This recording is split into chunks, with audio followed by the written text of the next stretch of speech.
Ladies and gentlemen, hello and welcome here to Town Hall Heroes episode number 82.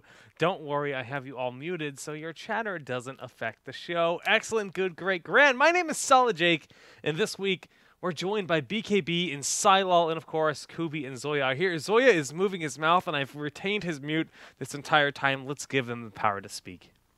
Wow. Hi. Hi, guys. Why am I hearing myself? Oh, no! Come on! We can't have this. Did you fix it already? No, I can fix it. It'll correct itself. It should, at least. Anyways, if it's a still hear problem... myself. Should I fix it? Yeah. All right, I'll fix it for you guys. Anyways, BKB, while I fix that, why don't you introduce yourself? Hello, I'm BKB. I play for Virtus Pro, and I didn't qualify for BlizzCon. Oh, wait, the introduction. Scylol, can you follow that up? Yeah, I'm Scylol or Scylol, whichever one you want. I play for Cognitive, I'm the tank player, and I also did not qualify for BlizzCon. Oh, man. Good job, man. Oh. We're buddies now. The feels. Kubi, Hi. how's the painting of your bedroom going? It's a slow and arduous process. But I'm alive still. I gotta finish it after this show. Because I'm getting a new bedroom set tomorrow. Other than that, When does that come, anyways? between 12:30 and 4:30 tomorrow, so be ready for that. That means I can't stream all those hours. What? The dream is dead. Anyways, what else is new, my friend? Not too much. Been watching a lot of scrims from some of the NA teams. Been pretty interesting to see like the meta develop because you guys don't always see, you see like what the teams bring to the tournaments, but it's cool to see like the top level teams sort of like dive into a new patch and then like really try to figure out what works for their style and stuff. So that's always been fun to watch. But fortunately, I can't really talk in depth too much about what those are, but it is a neat thing. Maybe someday. Other than that, not too much because Heroes has been pretty quiet. Yeah, well, it's the calm before the That's- storm. That's right. Zoloff! You got a nice shirt on today. Yeah, man. It's great. I'm in a pretty jelly mood right now, Jake. What does that mean? I'm jelly. I'm jelly belly. For months, Tempest Storm dominated Cloud9. And one tournament, they beat us 3-2. And they get invited to spend a month and a half in China to play in some league. Yeah, fuck. Get bodied. We don't get to go to China for a month and a half to live there. That would have been so cool. No, it's great for them that they get to go to China play in that league. So that's actually really, really hype. That Heroes is at the point where we get to go there. But other than that, I'm casting the HGC League, but this Saturday and Sunday. It's the last round of group stages, and then the finals bracket with the top 4 teams. I'll be casting that with Gillyweed. And it's just been preparation for BlizzCon, man. We've done a lot of work with the website. We now currently have been producing more consistent content on the website than the Hearthstone team, which is freaking awesome. If you haven't been to our website yet, templestorm.com, we have articles written by some pros, but people who also understand the game enough to where if you're new to the game, you can go learn from these articles and from these guides that people are writing. So it's really, really cool from my perspective to see where the website's at, like within just a few weeks of like rallying people to work for it. Damn, those plugs came out so quick. I'm so proud of you, Zoya. Well, guys, here on episode number 82 of Tunnel Heroes, we're going to be talking about a lot of different things. Primarily, we have 2 warrior players on, BKB and Scylol, so we're going to do a big warrior discussion. All these new warriors that have seen a lot of changes. Stitches, Chen, E.T.C, Diablo, and Artanis on the horizon, where they all sit and stand. And, of course, the changes made to Johanna Leoric, how that affects them. Their thoughts on that. It's cool because we have 1 NA and 1 EU player as well. And then we're going to be talking about BlizzCon. And on top of that, it's going to be what we expect the meta to look like for BlizzCon, and predictions for not only the tournament, but what we expect to see out of BlizzCon in terms of announcements, new heroes, new modes, who knows. Just expectations in general. And actually, just to start out the discussion, let's kind of just get an update on the teams. Now, like you guys introduced yourself to teams that did not qualify for BlizzCon. And this is quite the opposite of our last two shows. They were focused on teams that are playing in BlizzCon. So this is a very different dynamic for you guys. Like for a lot of people, that was the goal, right? Play at BlizzCon. But obviously, it's not the end, right? There's next season, and next year should be leaps and bounds better than this year in terms of opportunity. So what does the things look? What does it look like for the team right now? Like, what are the plans? You guys making some roster changes? Scylol. Yeah. After Vegas, my whole team went home for like a week or two. I stayed the longest. But just to pretty much just take a break because obviously we didn't qualify, so we just wanted to, just literally just take a vacation off and then come back at it. And then once we got back, it was kind of weird because it's like, well, how hard do we want to go? It was like very like a weird thing. So we kind of had to like talk about it, say like what we want to do in scrims and stuff. Because we're still scrimming like 4 hours a day or whatever. But like it's kind of weird because like there's not an end goal like there was in the last like 4 months or so. And then for the roster changes, we had Slime play for us at Vegas temporarily because we made a roster change like 2 weeks before Vegas. And now we're playing with Syracuse. He used to be on Cloud9 Vortex. So he's in like a tryout stage right now, but it's going pretty well. So we're really excited about how that develops. You guys threw him in the very beginning of HCC League, right? Yes. I want to say. So perhaps questions would be, how long do you plan on trying him out? And what is the actual rules for HCC League in terms of swapping players in and out? Do you guys, I have no idea. I mean, sure. he's going to play until the end of it. I mean, we're pretty much, I think we're out of it anyway, so it doesn't matter. Okay. Yes, you are. It does not matter the results of Tempo Storm versus Murlocs. Both of those teams advance.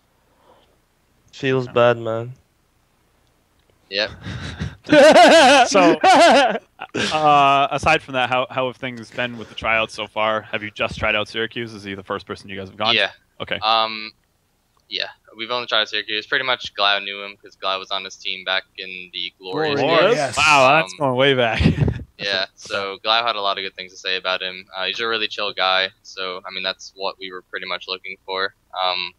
We feel like we have a really good core in place right now, so we're not looking to find like a god player or anything. We just want someone to fit in nicely and stuff like that. So we're pretty Keep excited. in mind that during I believe it was the June qualifier, Cloud9 Vortex got third place, and Syracuse was on that team. So before their demise, Yeah. Syracuse was competing on a high-level team for a while, which was Vortex. And then Glorious, when he was on Glorious with Glaurung, they were top 3 NA. They were. Yes, So, they were. Syracuse has consistently been on a top 5 roster since basically the alpha. So Yeah. And it's when you mention it like that too, Jared. The timing in which they got third place is very unfortunate, right? Because if you look 2 months down the road, if you get third place at that event, you're qualified for Vegas, right? Yeah. So I mean, yes, obviously from a very, very strong team. Unfortunate that they're not still playing, but. fourth place in Lodge. June. That's right. Complexity got third. That was when Complexity okay. just suddenly made like a resurgence out of nowhere. That's right. Fourth place. Yeah. But interesting. So dynamic has been a bit odd. How about you, BKB? How have things been since the European qualifier for BlizzCon? You Quite well. My bad, Jake. Sorry. We understood that with Kunichan it won't work out because we just he was different from us, and also like in a boot camp, like we had some issues with the heroes and the hero pool, and our draft was not so. I was talking to you right after Prague, and you said you guys felt like you were restricted to your hero picks. Yeah. Like I said, like we couldn't draft what we wanted to draft, and now we're gonna play with Gela because we couldn't Gela. She's been like no one in the European scene. If someone doesn't know her, she's a girl. She's a good player. She subbed for you guys in the past, correct? Yeah, she has. She's been in and out of the pro scene for a while, right? She? Yeah. Yeah, she's been subbing. Been in and out like for a while. Yeah. She's been subbing in teams. Well, I mean, we didn't expect anything big, but like when we started playing, we had to play ESL Major League playoffs, we played first game versus Gamers 2 in the semifinals, and we beat the shit out of them. And I was like, shit, we're gonna be good again. And then 2 games, and the next 2 games, we started like drafting some random stuff, and I don't know, like, and we just lost really hard. Next day, it happens again. I thought like, okay, whatever. We lost the draft next day. We win Rocket really easily first game, and it happens the same with the next 2 games. So I don't know. We were really like demoralized, and we're practicing now all the time. We came from qualifiers to BlizzCon, and we only had 1 day off, and we kept practicing. So well, that's a short amount of time to expect huge results, right? I mean, as nice as that would have been, but you guys are going to need some time to gel and figure out what kind of strategies are going to work best. I guess so. I don't know. Stay positive, BKB. Yeah, it's just hard to see where's the issue. That's fair. That's always a difficult thing to. Yeah.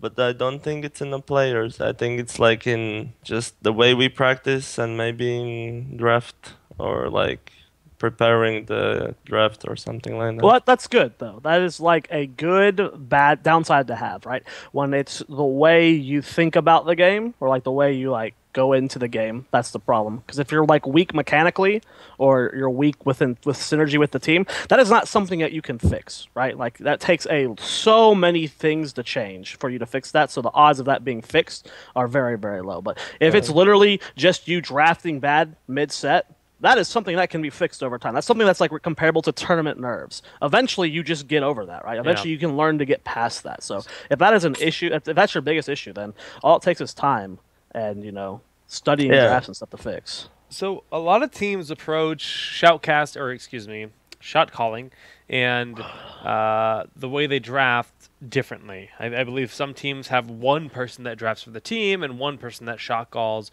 Some people have different people performing those roles. Some people have full conversations during the draft. What is it like for cognitive, Scylol? So at Vegas, Glau does most of the drafting, so I'll give him. It's just pretty much. It's mainly Glau, and then I'll let him know. I'll pretty much be like a fail-safe, saying, this is still up. Don't forget about that.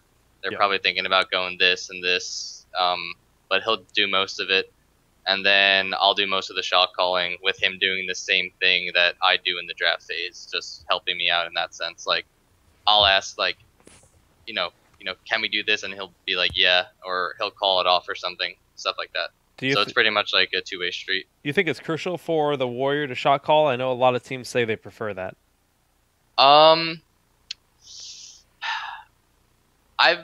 There have been scrims where I haven't played a Warrior, like if we're trying some wonky shit. But it is kind of weird to call a game when you're not on the Warrior, or when you're not dictating like the pace of the game, I guess. Like when I'm like, for instance, the first game of regionals when we first Relics, I was on Abathur, and like I've always said, like Abathur's like the hero. Like you can't. It's so hard to shot call on Abathur. So, but pretty much that comp though, why it kind of helped me a lot is I'm pretty much hatting Illidan all game. So like I felt how the game was flowing really well. So, and then I would also like, once Glad would go deep, which he always goes deep, I would let everyone know like he's going deep. And I would also like direct Glad like, yo, you can go.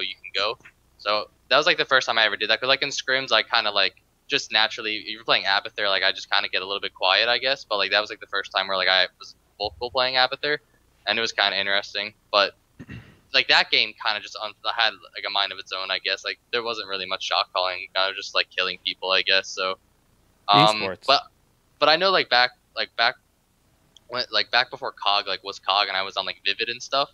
I thought that I wanted to eventually become a shot caller, and I think that's why I made that transition to tanks, because I thought that would be the smoothest transition. So I would agree that I would rather shot call from a tank position, but I don't think it's necessary by any means. And for the opposite side, BKB, what's the format for drafting and shot calling on Virtus Pro? Well, we have changed it in 2 months. We have changed it like 3 times. Ooh. First, it was Sevka, his captain. He was doing it alone. Then I started. Then like something didn't work out, and I asked him like, "Do you need help? Maybe we should do it together." And then we started doing it, and it was like good and bad, which we did actually when we drafted two of us. Yeah, on qualifiers to BlizzCon. I think we won the games, but when you know like we get so hyped up that we forget, and then rest of the team comes in, and then they start giving opinions about the picks. Maybe we should counter pick this. Maybe we should play this to do this, and then you know it's messy. Like it happened like several times that we agreed that me and Sefka are gonna draft, and the whole team comes behind and starts, you know, like we just forget it, for example. But now Sefka does it alone again. And shot calling, it's also messy, you know. That's what I'm saying. I don't know what's the issue in our problem. Like sometimes, like usually it's Sefka shot calling, but then I help out, and then maybe Unstable says something, and then you know, like I don't know, one calls to fight, one calls to retreat, and then like two guys retreat and three guys go in. Like you know, Yeah, that's rough. We need to do something like regarding the draft, the practice, and also, I guess, shot calling. Yeah. I don't know. We'll see. So who's shot calling right now? Sefka mostly. And he's like he swapped roles, right? Yeah. He's playing okay. carry. He's playing on carry now. Interesting. But yeah, like usually if someone has an idea, of course we offer, and then we might do it. You know. Like. Okay. So the other option, we hear a lot about tank shot calling, but the other side of that is we're seeing more supports as well doing it, and I've even heard arguments that it's better because of being able to call cooldowns, and like knowing when to retreat is probably like the other side of the coin in terms of like what's best for shot calling a fight. How do you guys feel about that? Good, bad? Do you think it's like just depends on the team? Well, what I have seen, what I actually saw on the qualifiers, like for example, Dignitas, they don't talk at all, you know? And that's when I think, I mean, I don't know if it's good or not, you know, information is always good, but like they're all the time calm, you know, they don't speak that much. Like people should just know what they have to do. They should just feel the situation. They should understand. They should look at the map. They should look at the screen. They should look at your team's position, you know? It should be like, the game is always good when it's fluent, you know? And I think it's also like about the shot calling and rotations. Like people should just know their job, and I don't know, like having a specific shot caller for a specific situation, I think is not the right way. Or you have one shot caller, or maybe two that the second one maybe gives us like ideas, you know, with rotations or something. Or you just have all team just, you know, understanding what to do, and maybe someone calls, you know, like one guy calls few shot calls, you know. So I don't think it's a good idea to have like you said, like that there should be a guy who calls retreat, and I don't think it's a good idea. Okay. Scylol. Did you hear the question? Yeah. You gotta on the other side of the coin is, how do you guys feel about the support player on the team being the shot caller, from the perspective that knowing the heal cooldowns, like know the potential for the team to fight in that sense? Good idea, is just depend on the team, or what? Yeah, I don't think there's much. I think like, yeah, I don't think a role has to be a shot caller. Like Iacona portrays his cooldowns like perfectly. He doesn't need to shot call for that. Like everyone, like that's something that we've been getting better at. Just like, you know, especially like you're playing Malf or something like that. Like you gotta like pretty much say Trank, you know, every 10 seconds, you know, 50 seconds, 40 seconds, whatever. And then like make sure that we don't fight like 15 seconds before Trank is up, because you're just gonna lose the fight. But yeah, like you don't need a specific role on a shot caller. I think it's just like whoever, like sometimes like, yeah, it's just whoever knows, whoever has it, has a shot call. It's pretty much I agree it. completely. Doesn't matter what role they're on. Yeah, role doesn't matter at all. Just being able to shot call is what matters. Just being able to do it. Like having a good shot caller is more important than the role. From my experience, carries calling is very difficult. Just because most of the time the carry is the shot caller is the one leading just because they're the first, like, they're the ones doing the action before it's out of their mouths. And coming from when I was spending a lot of time with Glorious to when Glaurung was first on tempo, and to what I've seen from Vortex when Bobby was their caller, what would happen was the carry would be at the front and then would just die because of that. Yeah. That's the only iffy thing about like having a carry. But if you're able to convey what you want as a carry without rolling with it, because like when we first transitioned Glaurung to like when we started running range carries, like there were games where he'd just be at the front as Vala and then just like dead. That's something that would happen with Bobby a lot too. He would always be at the front of his like lineup and then just die. But if you're good enough with it, I think you can. But yeah. I wonder. Say, Go ahead. I was gonna say like it's like shot calling from a tank perspective or like a melee assassin just has that safety net of that you're not gonna get screwed if you're going first kind of thing. Whereas, but you would have to have way more like patience to shot call if you're playing it like a ranged assassin, because you can't just like go in. Like I mean, it happened to us like a few times. Like sometimes when like Glau plays range assassins or something, he'll call an aggressive rotation or something, or like an aggressive like pick. Whereas that would be fine, perfectly fine if he was on Kerrigan or Illidan or whatever. Yeah. But like if you're Raynor, you can't just be like, hey, let's sit in this bush, and then it's like the tanks aren't with him kind of thing. So like you just have to be really mindful of what role you're on when you make decisions that that are that aggressive. The reason we see a lot of warriors end up developing into shot callers, I think it works well for newer teams and teams that are starting to rise up to have the warrior on that role. Just so that like to have the team learn to get into place for those types of situations. I think it just kind of developed that way, so that's probably why we see a lot of the warriors in that spot. But once you get to that level, like BKB was saying, you were saying Scylol, it's you just like the team should know, and there shouldn't be really so much confusion in that sense. I know one of the things that can happen, like almost like not affecting the shot caller, but affecting. So say that the tank isn't the shot caller, that tank gets put in a really weird position because like the shot caller is going to say I want to fight here, but then the tank has to be the person to start the fight. So like I think it almost if the tank isn't the shot caller, it affects the tank the most. Like it'll make him like he'll get a lot of like scrutiny and stuff like if he's not the shot caller, just based on like because the shot caller will be like, oh, I didn't want to fight there. But like if the tank was a shot caller, that's never an issue because like you have to follow it. So I think like not like I can see if you're gonna like start a template, I would probably suggest to have the tank as a shot call for sure, just to make transitions and stuff way easier. Yeah, I would agree. Overall, I come from a team where our warrior player is the least vocal on our team. So I have a little bit different of a perspective. I would say just as a general rule, yes, I agree 100% with Sai. Like when it comes to doing the initiations and team fights, yes, a warrior would be definitely who you want making the calls. But as long as you find a way that it's comfortable for your team to play. Like if you compare the way C9 shot calls to any other team, like literally all 5 of them talk during the game and make calls. Like iDream can randomly be like, let's go boss, and then Dunk Train will be like a few seconds later, after that, let's go push mid. Like they all have input. Whereas in a tempo situation, Dreadnought's primary shot caller, Zuno's backup shot caller, everyone else doesn't really speak that much. And then of course on COG you have the Scylol Glaurung situation, and then on BKB it changes per team.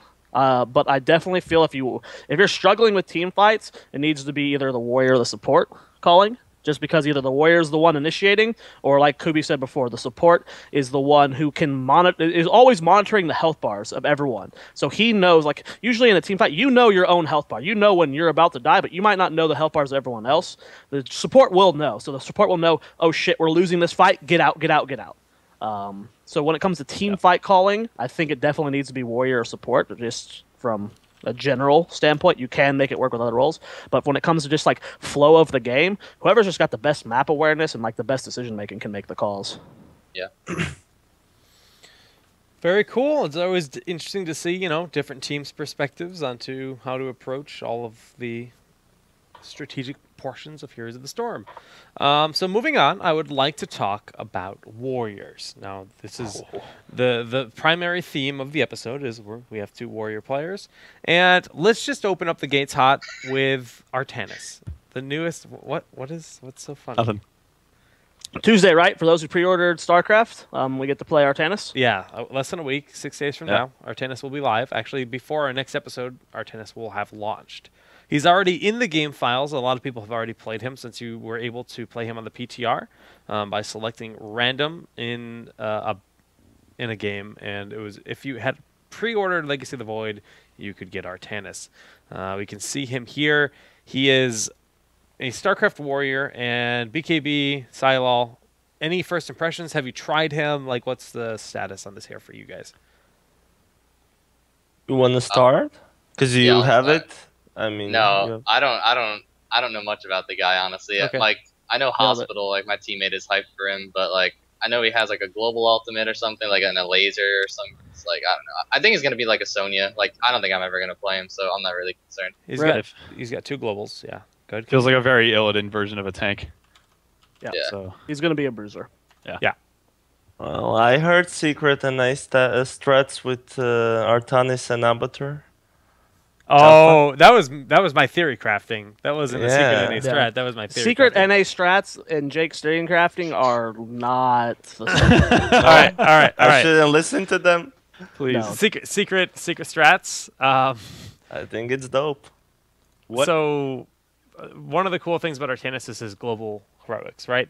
So if you go the typical Abathur build where you're getting the slow in the mines and you're specking a lot into mines, any hero that's rotating that gets clipped by a mine, as long as you stagger them so they hit 1 and then a second mine, they only need to hit 2 mines, and then his heroic, the Purifier Beam, will kill just about any hero rotating between lanes. There's nothing they can do. If they're solo, you get hit by 2 mines. Purifier Beam is it's a global cast. It drops down from the sky and it follows you, but it's quite slow. But if you're slowed by the mines, you're actually just fucked. This has cool. Yeah. First one of those in a while, boys. Yeah. Whoops. So that's one. You pair it with Entomb.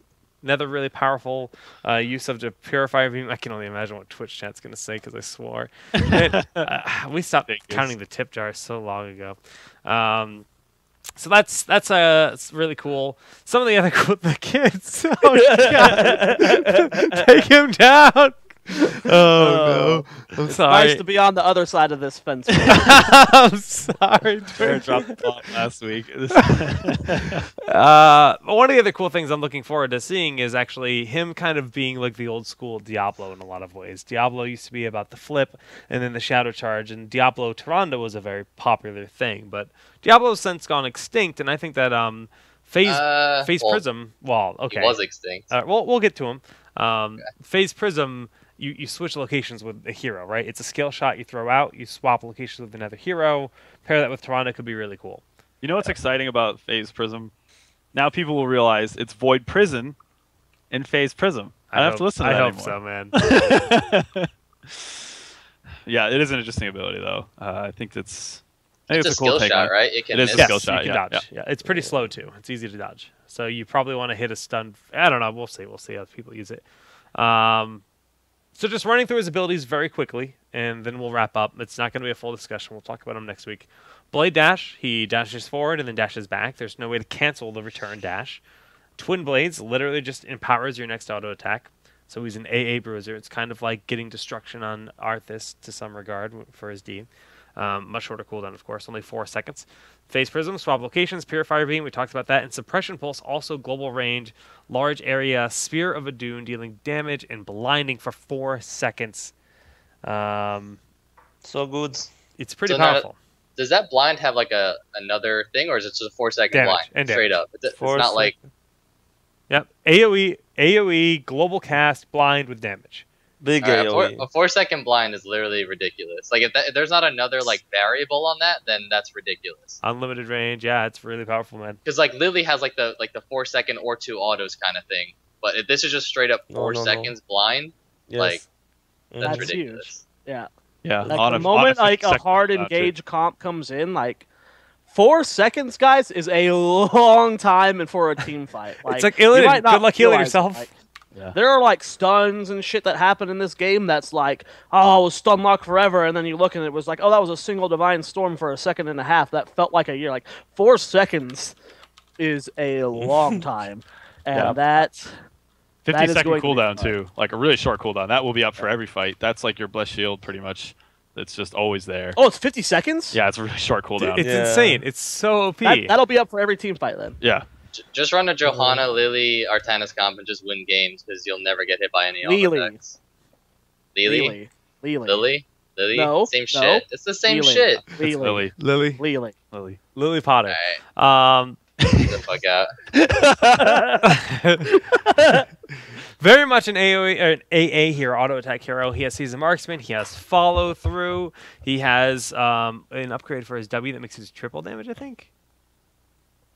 And Zealot charge level 16, so he's got another gap closer. Triple strike, yeah, triple strike level 13. He's gonna be interesting, like There's you said. something about he's a his bruiser. dash that I don't really. It feels. It just looks weird. I'm not sure what it is about the ability. It feels just, clunky. It's just like the the way that it's charge like, is designed. It's just like, that doesn't really look polished yet. I hope it looks a little bit different, like when it gets released. But I would guess not, because they've kind of already put the hero in the game, right? I mean, you have to keep I in mind think- that, for what we've seen of him, that might not be finished, right? Like, Right, that's true. I can know, but that's still everything else I like about his kit, and just like the way he looks, his feel, like his character and everything is good. But just the dash doesn't feel like it quite has that finished polish to it. Arturs, you have I to think, yeah. I just wanted to say about the dash. I think if it won't be changed, you'll see it being used for just dodging skill shots and stuff like that. I think it's gonna be high skill, high level skill, to use. Yeah, yeah.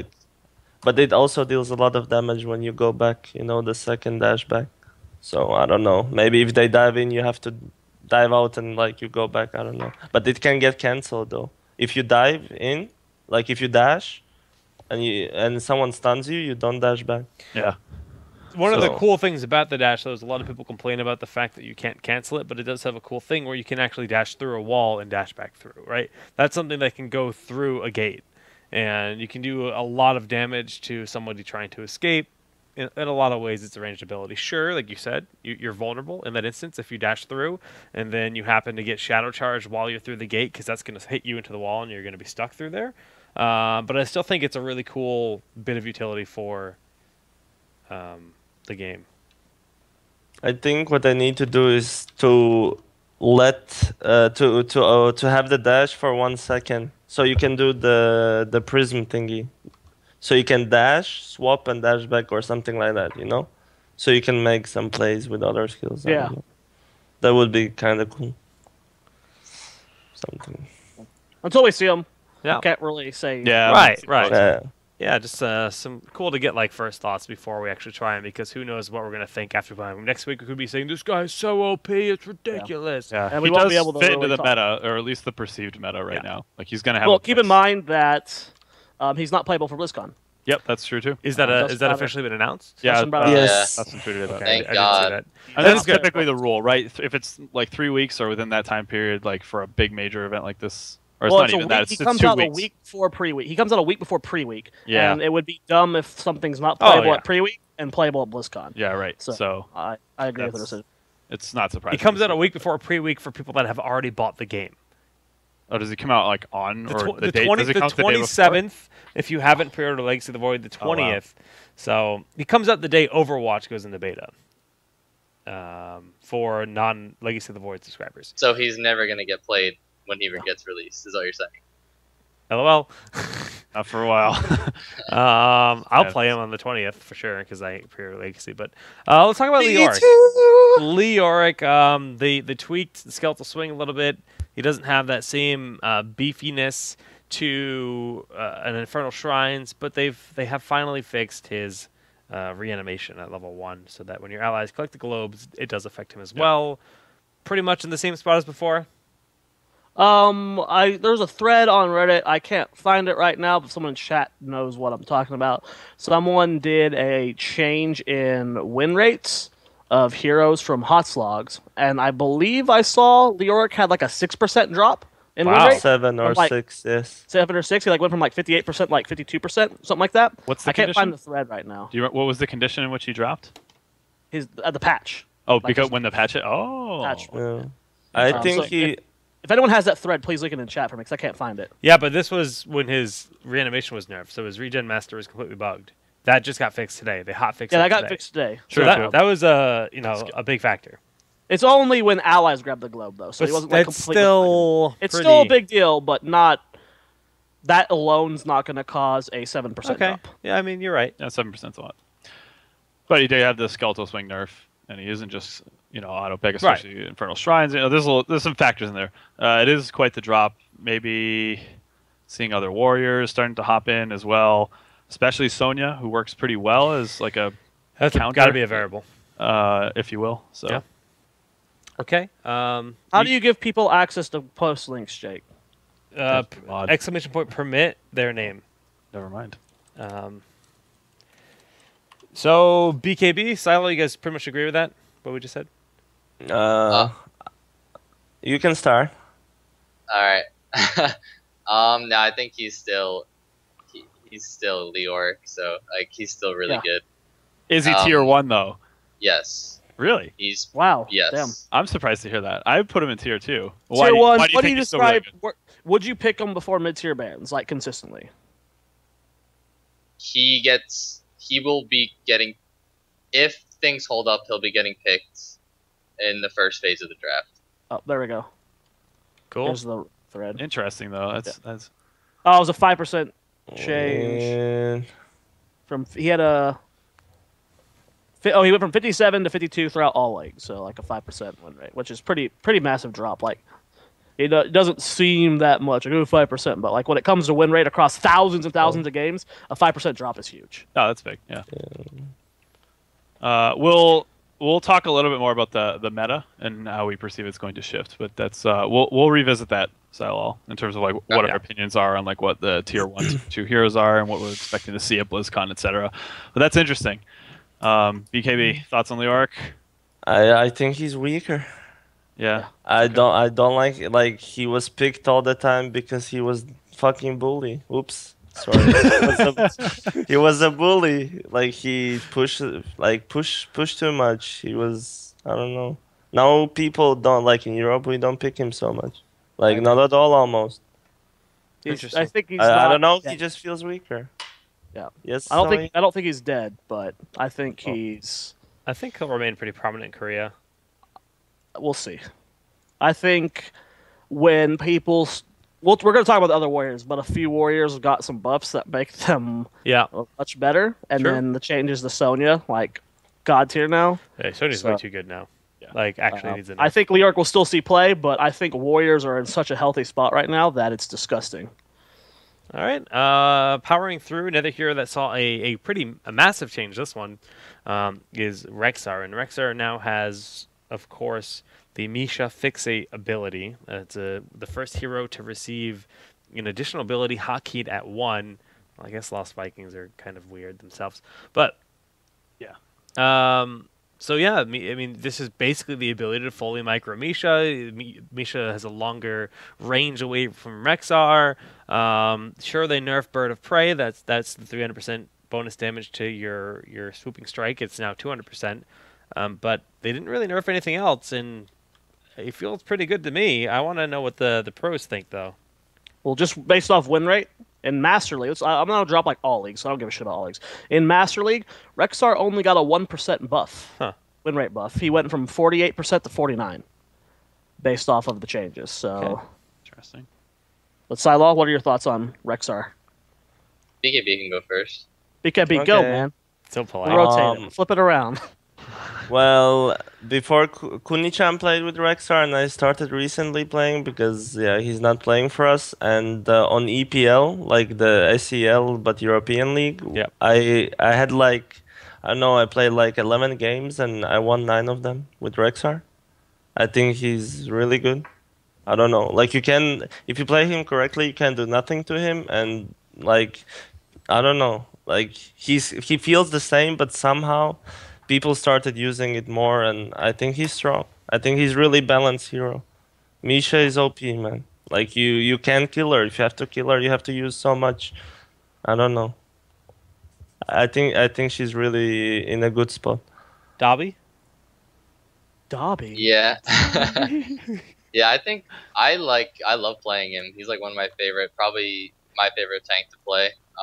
he's definitely requires like the most like mechanical intensiveness of all the tanks. So I just like playing him just to like warm up and just like get my brain working, I guess. But he's really fun. Like if you play him really well, like he can do work. Like there's some heroes that like just destroy Misha.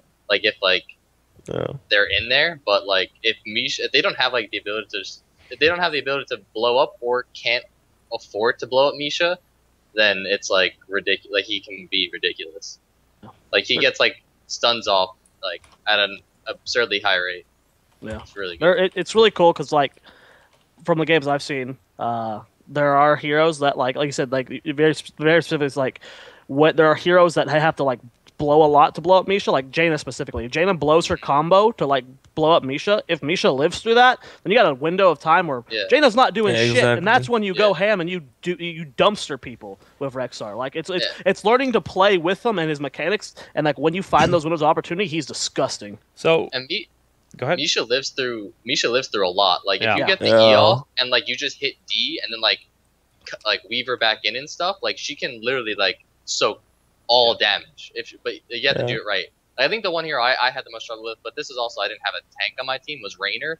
Raynor just shreds her.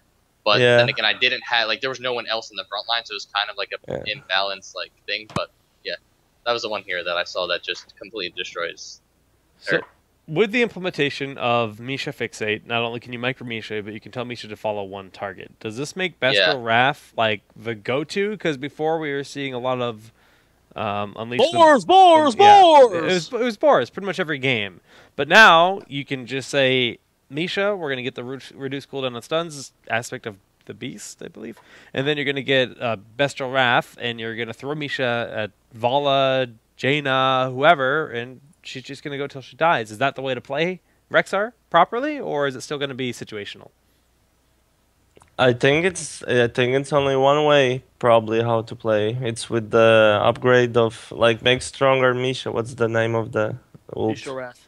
Yeah, and I don't know. It deals so much damage. If you put it on Keltas or Jaina, like they need to somehow peel back or something. I don't know.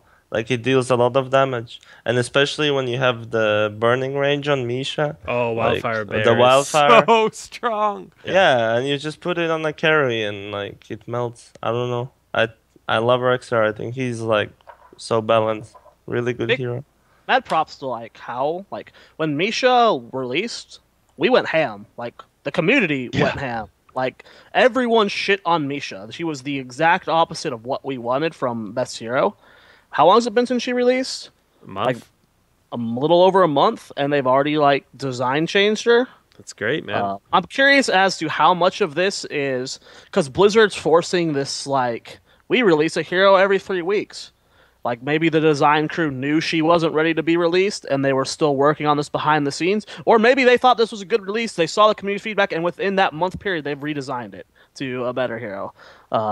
It's also possible that they had multiple options in terms of how to implement her, and Blizzard was just like, well, we're going to release this hero when we have like 3 options of how we want to implement like the difficulty factor and like amount of control for the hero, and they just said, we'll go with A, and then like as soon as A was put out, I was like, all right, community hates this. I mean, let's try B. Who knows? They may have more like tweaks to it. Jared, remember when we had John Z on the show and he talks about Sylvanas? And he mentioned how they had like so many different abilities and versions of Sylvanas and Heroes of the Storm. I bet you Misha Fixate was already a tool that existed and was programmed, and they just decided to, like Corey said, dumb it down to keep the hero simplified. But once the community, had that outcry for more control, they put it in. That's what I would assume. Well, either way, mad props to Blizzard because when awesome. she released, every pro hated her. Every pro thought this was the worst hero. Like literally, the competitive chat was filled with, "This is disgusting. I don't even want to ever play this hero." And now, like both Scylol and Archer said, most fun warrior to play. Yeah, that's super good. Really good. Really mad props to Blizzard for that because they acted quick. Next on the list, Johanna. I'm just gonna start every one of these with their change in win rate. Okay. After the nerfs, she got a 2.5% win rate drop. She's still above 50% though. Yeah. So Johanna, really all that's changed is they nerfed Knight Takes Pawn and they nerfed the stun duration on Blessed Shield. And then moved the Sun duration back to the level 20 upgrade. Yeah. Which no one's going to take. Right, because Indestructible is just too good. Of course, this hero has an incredibly powerful kit. She's incredibly hard to kill in general. And, I mean, Blessed Shield is already one of the best engages to begin with, or follow-up. But did these nerfs hurt her enough to have her drop out of that top-tier pick? Let's start with you, Scylol. It's hard to say. Like, I don't want to get into the other topics, but like most warriors right now are pretty healthy. Like, it's hard to say. Like the warrior meta, just the meta in general, is crazy. But I think like she's still gonna see play. But like, just like judging from like what I've seen is like, you have the option to pick whatever tank you want. And personally, I'll never suggest Johanna because I don't want to play her. Yeah, no one does. Just because she's boring, or yeah, well, she's boring. Is like she's really boring, and I think it's going towards a more team fight oriented meta. And if like Murden's just gonna be god tier or is already god tier, but I don't want to get like she soaks damage probably. She's like a top 3 damage soaker. So like if you need a damage soak tank, she will be picked, and she does still clear waves better than pretty much everyone. So if you need that, like if you didn't get like a Tassadar or something, like if you need wave clear, she's still there. You're just gonna lack hard engage, I guess, on your tank ish, and then. But yeah, I think she's fine. BKB? I think the ult change is kinda, I don't know. I didn't get used to it. Like in the scrims we played it, we want to one-shot someone and bams, the stun is not so long, you know. But I think the biggest issue is actually, I don't know, like the for me main issue is the W. It's not about but it's not about the damage. It's about the pulling. Yeah, IGN was mentioning that in chat, right? It doesn't. They tweaked it again. It's ridiculous. That's the main issue for me, at least, because we're used to, you know, like do some stuff with it, you know. It's a bug, right? Like it's a very bug, clearly I guess, a bug because it doesn't. Sometimes it pulls right and sometimes it doesn't. It's kind of. It reminds me similar of like Tyrion's Casticide, where like sometimes the Casticide would work perfect and then sometimes it would just like send them in a random ass direction. It's like, oh, okay. Yeah. One of the like I don't know if they're related or not, but it felt like as soon as they fixed the dragon bug or the Garden of Terror, like that pull, I wonder if they're related in some way in the game code. That's not fixed. It's not fixed. It's fixed still more often than it was. But I was playing on Dragon today, and it was funky. It can still happen, right? But there's also inconsistencies with the condemn pull as well. I even saw inconsistencies. Oh, so you're saying just like an inconsistency, like with the pull? Yeah, I wonder if like they're related in some way because it just felt like as soon as they like actually made a tweak to the Dragonite explosion bug, it was just like, all right, now condemn is out of whack again. So I'm curious. Sai, did you go turn on a light? It keeps turning off by itself. I don't know what's going on. I don't notice a difference at all. You're fine. Yeah, you look fine. All right. I don't know how bad it is. It's not changing anything. I wouldn't worry about it. Yeah, I've even seen weird positional things with Butcher using Ruthless Onslaught and going past the target and then stunning them from behind, and then Butcher's in like the worst position ever. So there's been some weird things in this patch. Kubi, thoughts on Johanna?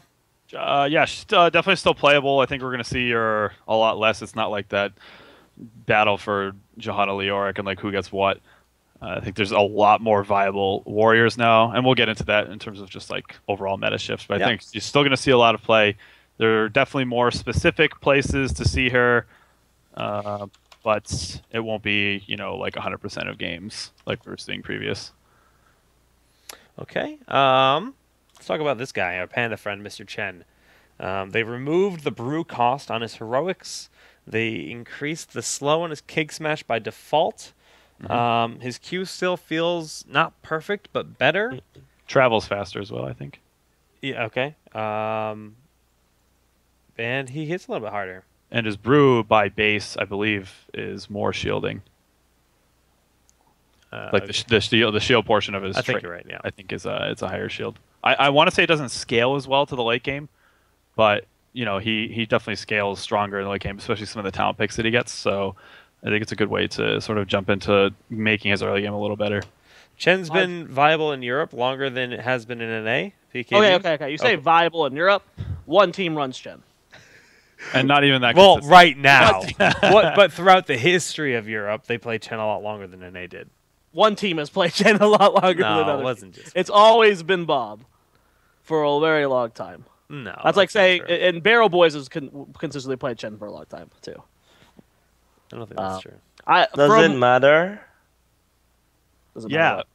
Does it who matter? who played more with Chen, Europe or America? We have to beat Korea. Why do we? Korea, off of this patch, Damn, he's getting to the deep stuff, real. off of this patch, Korea is playing Chen a decent amount.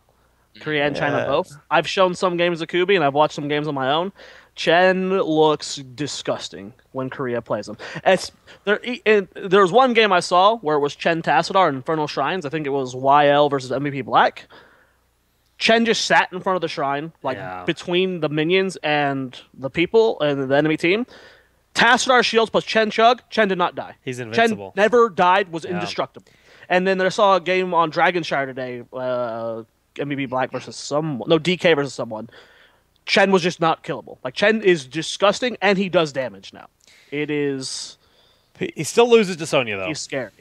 He's Yeah, scary. one of You the need things interrupts, I want. yes. One of the things I want to say about Chen is like I saw some of the drafts of like Korean stuff, and like it seems every time they pick him, it's it's literally like the perfect Chen thing. Like they have no way Right. to stop Chen. But I don't know if that's because I don't know how good Tehran is into Chen. I would imagine like decent. I don't really remember because I haven't seen it in so long. But like Mark is always good into a tank, and she has the point blank stun. But Tehran doesn't get played over there. Yeah, that's what I was So gonna like That's you true. don't have to That's a worry good about point. banning her or picking her away. Whereas in NA, she's literally like she's picked in the first half of the draft. Like usually, you even saw it in like regionals. Like she's highly prioritized. So like you really like the draft in NA. At least it seems like right now has to go. Like you're never gonna first. Chen will never be picked early. It's like a holy shit. Oh, like Chen's gonna be picked here. You're Like good. it's like that's where it goes. Well, so At least you said holy. yeah. Yeah, keeping it PG-13. Yeah, I agree BKB? with that. I think he's the same. I don't like the Q. Like for me, Chen was always about you just use Q and body block, but I don't know. But for it's the same. Like in Europe, there's so many teams pick control. You know, like control heroes. So I don't know. We barely play Chen, even though it's my favorite hero. Yeah. But he's in a good spot. I think he's balanced. He's really good. Based off stats, win rate didn't change that much this patch. Yeah. So. And what Jared had showed me with those games that he was talking about, I think when it's paired with Tassadar in the right situation, like Scylol was saying, Yeah. it looks pretty disgusting. Even And against Tassadar though, because that means that they're already lacking CC. So like it True. goes both Yeah, ways. that's a good point. That's a good point. Chen. But yeah, I think that there are going to be some situations more so than we saw before. Perhaps it's because of meta shifts. He is Perhaps an it's option because... now. That's Yes. the- Yeah. Yes. Yeah, He's that is an a option. Big deal. Yeah, we've had this discussion many times on the show. Not every hero has to be viable as long as there is an option for them to be picked. Yeah. That hero is in a healthy spot, That's awesome. Yeah, it's good to have. and that is so good for like Warriors are like Scylol said before, like I said before. Warriors are in such a healthy spot right now. It's amazing. I mean, we're gonna look at every single warrior today and just kind of talk about if they're viable or not, and it's a good situation when we can actually think about every warrior and say, oh, they're good in this spot. Up next is a hero that was extinct for quite a while, Stitches.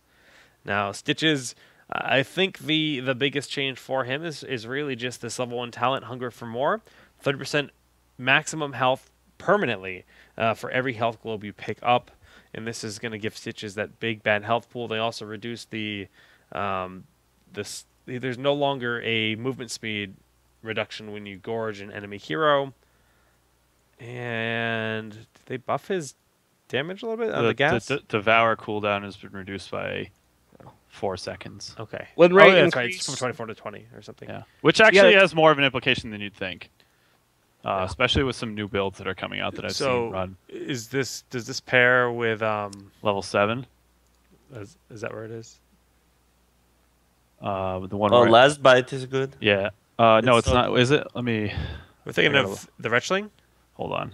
Yes, Retchling is That's a part 13. of it. 13. Well, 13, but there's the level 7. when an enemy, reduces yeah, cooldown. last bite. If the enemy dies in 3 seconds, being damaged by Devour, it reduces the cooldown by 15 seconds. So you That's can get multiple. You huge. can get multiple Retchlings out to push in a lane. That's really cool. Which is like it's something that it's kind of like a beetle so build, abstract to like think about. Right. But I have seen it run a little bit. Whether it's like actually really good or not, it's cool though. Hard to say, but yeah, it's cool. Win rate changed 6%.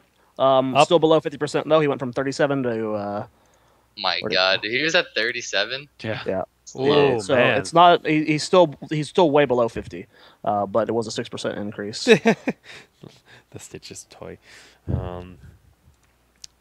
BKB, are you excited? Do you want to play Stitches? Like, you think he's good? I like Stitches. I want to play him, but like nothing has changed, to be honest. Like the thing has changed that Joanna and Leoric are not so strong, so it's like another option to pick a tank. And actually, like people focus so much on KT and Jaina, you can just punish and pick Stitches. None of them have escapes. Like Jaina until 13 ice block, and KT like he doesn't have any escapes. So Stitches could have been. Like Stitches was viable even in the previous patch, but no one, like everyone preferred the OP tanks, you know. So I think Stitches is in a good spot, like an option for some counter pick or I don't know. But it's always been the best thing about Stitches is the late game. If you get one hook, you win a game. So I think we'll see him a lot more. But you need this, yeah. Oh, you can. Yeah, I agree. Like, I think he's very much like Chen in the sense, like he'll be picked at the end of drafts if you see like a weakness or something. And yeah, going on like what BKB said, like yeah, if you get that one pick, like having a man advantage in Heroes late game is pretty much like that's all you need. So, and he provides that very easily. I honestly haven't played him that much in like scrims, but he seems like when it goes right, it goes right. Cause like it's like. Oh, don't get hit by hooks, but at the same time, it's like he's supposed to hit hooks. So it's like a weird line of, are we getting hit by too many hooks? You know, are they just? Yep. It's like he's a weird hero to like see how well he's actually doing. Is like, are you just playing bad, or is the Stitcher just playing out of his mind? It's like a weird line there that like it's hard to tell how good he's actually doing. But yeah, I think the level 1 talent is really huge because he actually is really tanky. One of the things I've noticed on Stitches at least is like when I play him, like I've gone the Wretchling build, like the just mad Wretchling because I think it's hilarious. But like I feel like that is almost like a decent build on him because like every talent tier of Stitches, it's like I don't know what to get here.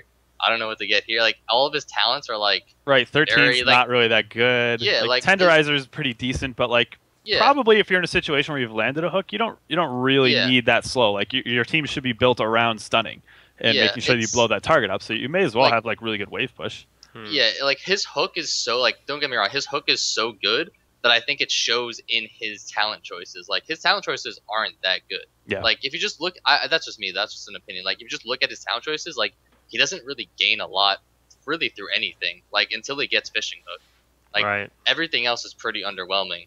And you have to synergize the level 7 and level 13 talent with like the Wretchling and the cooldown reduction, and even that isn't that good of a build. Like, I think it's trolly. Like you just like consume things. Like you get like 2 or 3 consumes up on a minion wave, and then you can but you can never get those Wretchlings in a team fight really. So no, that's true. Yeah. And they kind of die off really fast. Yeah, so they don't have a lot of health. I think just standard build, like still going Tenderizer.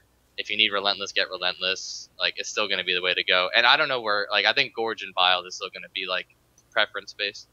So okay. That was one other thing. I can't remember now. I'll get to it. But Arthas don't think he really got any changes at all. Just want to talk about the warriors that got changed. Yeah. So he's still Arthas. Diablos. So Diablo. BKB rip. Jake, he's been ripped for like 3.5 minutes, dude. I noticed he was quiet, but I didn't notice Skype. Diablo, I have yet to see him in scrims, so this is all based off like Hero League and stuff. Okay. I've seen games where his damage is disgusting. Yes, like just like it used to be insanely high, like ridiculously high. I have yet to play him. I do not like Diablo playing him. So, Sai, if you've played him, like, is it like there's situations before where some of his damage was inconsequential, so it was just high numbers. Is that still the case, or is it actual real damage? Sorry. Welcome back. I think I don't think it's real damage. It's I don't know. Like, I've had so many split results with him. Like, I've had really good results in scrims with him. I've had really bad results in scrims with him. I've had really good results in quick mat or like hero league with him. I've had really bad results in hero league with him. So I think you definitely need a source of follow up, or like you need a source of follow up. Like, you need a Tehran, or you need something else. Like, whether it be Thrall, KT maybe. Like, you need something. I think Tehran is still the best. Like, if you can like snag Tehran early in the draft and you see like an opening for Diablo, I think he can very well work. I'd so much rather have Stitches in that spot though. Yes, if you're gonna go for something like that. Yeah, but Stitches is much less consistent though. Yeah, like, I guess that's true. So but like, there's a clear trade-off. Like, if that's the thing, and then if you can keep like we had a thing yesterday. Like, they just pour damage into me, but like I stayed up, and that's like the best thing ever. Like, I had like 100 souls. They tried to kill me, they didn't, and then it's just you win a team fight off of that. Like, that's really good. What do you? And that's the other thing. I go block. The soul towns are not worth getting. Okay. Unless you don't see a reason for block, I'll go the regen talent, I guess, because it's like decent. It's not even that good, but his level 1 isn't that good. 4, you have to go the Sunfire Cape talent, Fire Devil, I think. Yeah, Fire Devil's right. Yeah, 7, I like Battle Momentum a lot because like I'll end up clearing waves with Diablo because he's actually pretty decent at it at 7, and then it helps getting your ult back up. Or if they have a lot of CC, you can get the 50% CC reduction Q. I never really go that though, because like once you're in, you're in. Like, I don't really care, because like on Diablo, you pretty much in most scenarios you have to QE and then ult immediately, so you don't get CC'd. So that's like your most efficient route to go. 13, I end up going Spell Shield a lot all the time because like it's really consistent.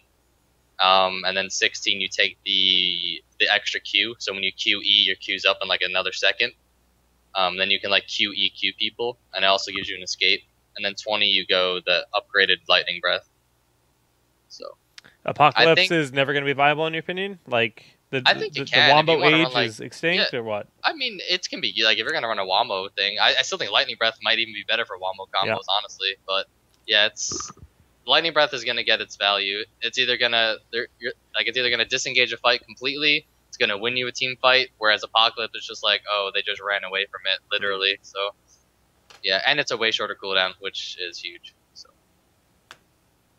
yeah, I don't know where. Like I said, I think we've been going over the tanks. Like, I don't know if he's like, you're not going to see him like first pick by any means, but like I don't think you're going to see many tanks being like super highly prioritizing the draft, except for Muradin, in my opinion. But like I think he will. It can catch people off guard if you're not ready for like if a team picks Tehran and you're not ready for Diablo. Like, if you're not ready for Diablo Tehran, you will lose the game, because like if you're just sitting in lanes and you're just like Diablo Tehran, even if they're off the map, like everywhere, if it's a 3-lane map, you have to play safe everywhere. Like, you can't do anything because you will die. Like, you can't trade into that. Right, it's kind of like the butcher in most effect. Scenarios. Yeah, it's very well like that, but almost way safer. I think it's a lot safer. So it's very.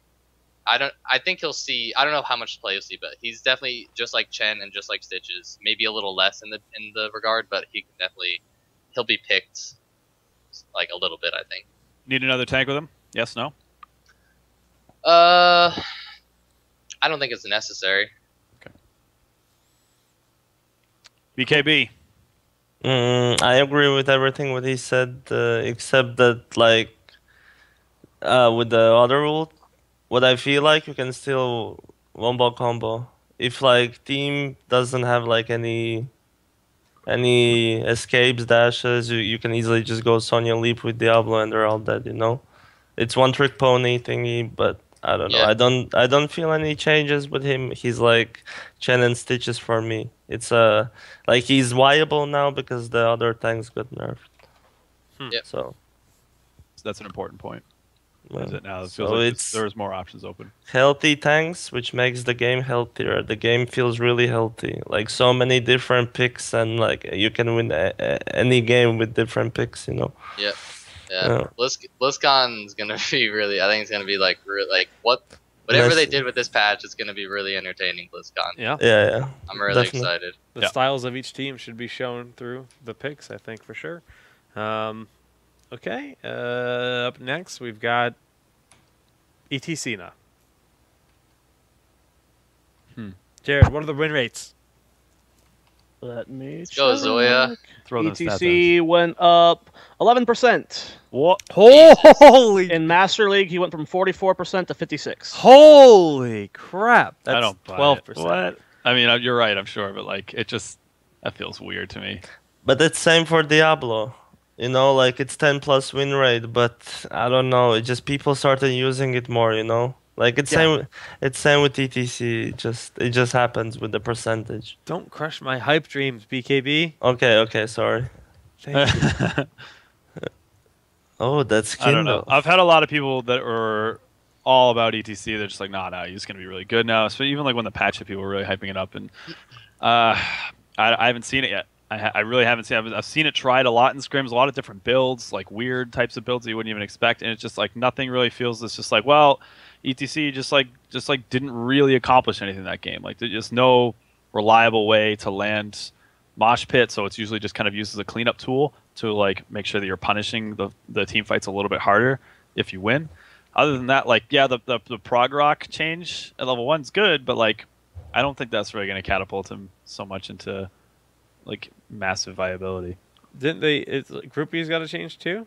No, I think it's just Prog Rock? No, Yeah, just And then rock, rock. yeah. And his stuns are a little bit longer. yeah. Have you guys tried running them? Yeah. Yeah. It's just in Europe again. Just most of the teams pick a lot of CC. You know, like mosh pit is pretty much useless. Maybe versus some specific comps. You know, like well in Europe they still use a lot of. Oh, nice face, oh yeah. They still use a lot of melees. You know, like Yeah. double melee assassins plus 1 tank or 2 tanks plus melee assassins. So it's always been okay. You know, decent. But like talent wise, I don't feel any difference. Like except I don't know, that one talent. I don't know. Syylol. Yeah, I think he's in a really good spot. I think he's a little bit above like the 4 tanks we've been over, where like it's a niche pick. I think you can actually pick him if you want a tank. The thing I like about him is that you can go like a backline penetration build by taking the power slide talents. Or you can go like the prog rock groupies build if you're running like a triple tank comp. So I like the versatility that he has there. He also has a lot of versatility in his alts. Like you can like mosh pit. Yes, you're in a competitive environment. That's you're most likely not going to get up like more than one really impactful mosh pit, but you only might need one. Yeah. So especially late game, like if a team is like rotating aggressively and they're grouped up and you're just happen to be there, like that's game. It's over. But I think stage dive's really, really good. Global presence, I think he's gonna see global presence is always good, and ETC has it. The one thing I've noticed that hurts him, he doesn't have hardened shield for some weird reason. I don't know why he doesn't have hardened shield. I don't know. But Because he has it on lot. his 13 talent. Yeah, but it's not really a hardened It's not the shield. same thing, but typically like their that's why he design philosophy is like if they Yes. give a version of it, even if it's Yes, I modified in agree. some way, they don't give it to the That's other. why he doesn't have it, but it Yeah. really does hurt him at the late game. Because like Yeah. when you're 20 on a tank, you can do whatever the heck you want. Like it doesn't matter. That's like true. you can go deep and just like, oh, I'm gonna pop hardened shield before I get CC'd. But with ETC, it's like you have to be still as cautious as you were pre-20, and that hurts him. I think it hurts him like a decent amount. If he had hardened shield, I think he would actually be up there with like Murden and stuff. I think. But since he doesn't have that spike at 20, it really hurts him. I think.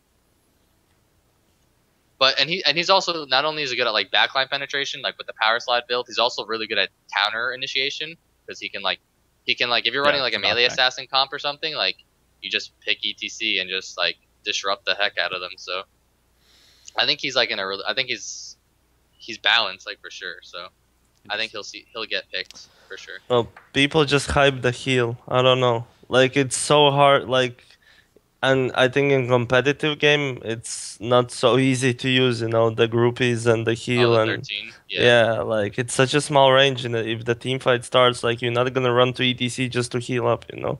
Yeah, Like, I agree with that. I don't know. I can see its strength like after winning a team fight. If you like barely win it by like the skin Yeah, of of your teeth, course. like you just like heal up, kind of like he's like a secondary support. But like yeah, and like in a team fight, it's almost just RNG at that point. Like you're never gonna use it like purposely. It'll just be like, oh, I got an ETC heal because I was near him, kind of thing. Which is still good. Like that still heals for a lot. It's a 4-second hot, I think. That Yeah. like Yeah. if it hits one of your carries or something, that's a lot of health. So Well, you can run it with more melees, you know, like with Illidan or Kerrigan. I guess they'll get healed up. But Is that what I you don't- expect to see some teams do? You expect to see like Styles born out of ETC being kind of like a kind of not necessarily. Maybe you pair it with one of those newer supports that are less supporty. So Tyrande with ETC, having the additional heal from ETC, does that make Tyrande a little bit more viable as a lone healer? Does it affect Tassadar as a lone healer? that's a stretch. I don't know if it could. I think those two can do it without ETC in certain scenarios anyway. But yeah, I mean, if you, I can see it, but I don't think it's gonna be like a thing by any means. Okay, cool. Could be actually. If people get used to it, like imagine if there's 2 tanks, and ETC just sticks with the backline and supports the heroes, with like throwing them away with his W and like meanwhile healing up fast with E. It could work, It depends just of people trying it out and adapting to it. I don't know. Yeah. It could be ETC possible. Yeah, he has a lot of good talents too. Like if you're running if you want to go counter engage, you can take like the slow on W as well. Like that pretty much, and like you can't miss a W. It's an 80% slow for 2 seconds. Like ETC is really versatile. He's probably one of the most versatile tanks out there, which I think that's really good. Well, go ahead. Just the last thing, but just to remember, the thing with the groupies, right? It's like level 13, So True, it's pretty late game. Yeah. yeah, you have to wait. So. Up next is the Queen, arguably going to be very highly banned moving forward. She hits pretty hard, and man, Kubi looks so good in his Sonya cosplay. Like, look at that. He is so pretty. What a boss. Shout out to Miwa for the art. Sonya, now, the only change to this hero is the change to the way that auto attacks used to be interrupted by slam. As a result, she was already a powerhouse on the rise. Well, now she just is the best assassin in the game, and she lives forever. So, like, what people need to realize is everyone thinks most of her damage comes from her W. That is not true. Most of her damage comes from focused attacks. And now that you have that going off more, now that you have it consistently being used, her damage is better. She feels better to play. She was already getting close to the top, especially in Korea and China. Now she is first pick, first ban 100% of the time in China. Yeah, and if there's situations where you have like that 1.5 support, like Task plus another healer, and like she can give up Ferocious Healing at 7 and go for follow through. Oh god, it is scary. Yeah. She's gross, like actually gross. And then you go Wrath of the Berserker on top of that, and she just shreds you. Q auto, slam auto, like that does so much. Like that takes like a Jaina down to like less than 30 HP. Like it's disgusting. Yeah. If Jaina's at 70% health, she'll die. Yeah. I actually had it happen to me today on Hero League. It was awesome. Feels bad, man. Get those gummy bears out of your webcam. You guys agree, Sonya, the goddess of the warriors right now? I don't know. Like, of course she's strong now, but like you can counter her. I don't know. BKB, what do you like? Everything is just like... I like Chen. I like Chen. I like my panda.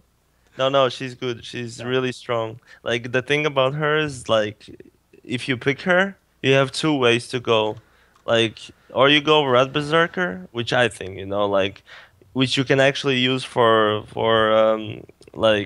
destroying actually the enemy front line. It deals a lot of... It's a good stuff versus tanks. Or, actually, if they have a lot of, like, 3 squishies, you just go leap. You just leap, W, auto-attack, Q, W. Like, basically, the leap has stun, and she does the auto-attack with W, and then she does a Q, so it's another stun, like it's minus carry. So she can go both ways. That's what I feel about Sonya. That's why she's so strong. Especially when Kui just says she goes both ways. So she can go Oh! both ways. Wow. She can go deep way and like stay behind. Deep boy. Well done, well done. Kappa. Kappa. Okay. Murden. No changes? hey. Yeah, you're right. Sorry. Jake. Sigh. All right. Yeah, it's kind of weird because like the way you usually deal with characters like Sonya, if we're gonna classify her as a melee assassin, is you lock them down and kill them. Illidan you lock down, Thrall you lock down, Kerrigan you lock down, Zeratul you lock down. But you can't do that with Sonya. So I feel like the ways most people are used to dealing with those type of characters do not work against her, and I think it's creating like that. I think that's kind of why she's so good. Like, because I don't think a lot of people know that, like, how to kill her. So I think she is really strong, obviously, but I feel like something is gonna be figured out where she's gonna drop off a little bit. So that's just me. Who plays Sonya for Cognitive? Glau or Hospital, depending on the comp. I can understand your perspective now. Yeah. Wow. What does that mean, Zoya? We haven't had any success with it at all. Like, I mean, I'll be straight up, like in like scrims and like, you know, before regionals and even post regionals, like we'll versus Sonya and I'd be like, what is going on? Like this, like I've never seen it done on our end like that. So I feel like because of our lack of success with it, I feel like there is a way to counter it because we haven't had success with it. And I don't like. I'm not gonna result that all to like individual play by any means. Like there is a way to beat Sonya. I think it isn't particularly known yet. Like I don't know. If you just think about Sonya on paper, she doesn't even sound that good. Like it's weird. It's hard to say. Like I know she's really good, but like if you just think about her, like I don't know. I just feel like she shouldn't be this good. That's just me, though. In a situation where everyone's good with her, but one team, there must be a weakness out Two there. teams. So that one I'm team not saying is that. really bad. I'm not turning my header by any means, but I'm just saying. I'm just saying. So I feel like she's gonna drop off. Not a lot, just a little bit. I agree. she's pretty She's pretty BKB. common to see with Uther. But how crucial is it to have one of those big Sonya supports? Uther, no, that can't happen. You can't. You can't allow that. You just lose. There's no way a team like doesn't first ban Sonya or Uther, lets them through both for first pick. Yeah, There's a 0% chance of a competitive match where you get both of them first round. Like there's no way. There's no way. Yeah. The dream. And they get So like half your work's already done for you in like this meta because like that like the Uther and Sonya will never happen, so you don't even have to worry about dealing with both of them, which is really helpful. But like Sonya can be dealt with, but like she's not. I would much rather deal with a Sonya than an Illidan still. So that's just I would. That's my rule. crazy. You guys crazy. What is it? Well, But I just I play agree. on Pog, so I agree. I'm obviously biased. Well, those are all our warriors, and that's I think Illidan is strong right now, and we're seeing a lot more, especially with the spots and everything. Sonya to me just feels like silly, dumb tier right now, and I'm seeing some of that in scrims. There's just like ban every single game, and like we see that in the competitive matches over in Asia as well. Not saying that you guys are wrong by any means, but from what I've seen from my perspective, she just looks to be like that tier 1 status. But we'll see. We'll see what happens at BlizzCon. Yeah, very interesting. So we've talked about all the warriors. We've talked about the way some of them could affect the draft. So let's now talk about the current meta and kind of the direction in which the meta is going. Sorry. Go ahead. No, go ahead. Well, I think we're finally like back to where we were originally, where all three if you look back before like any of the regionals started happening, Korea had a very isolated meta. And they had a very isolated meta, and EU had a very isolated meta. I think we're starting to like kind of go back towards those directions. Like Korea does their own thing. Yeah. Like we talked about earlier, they do not pick Tyrande ever.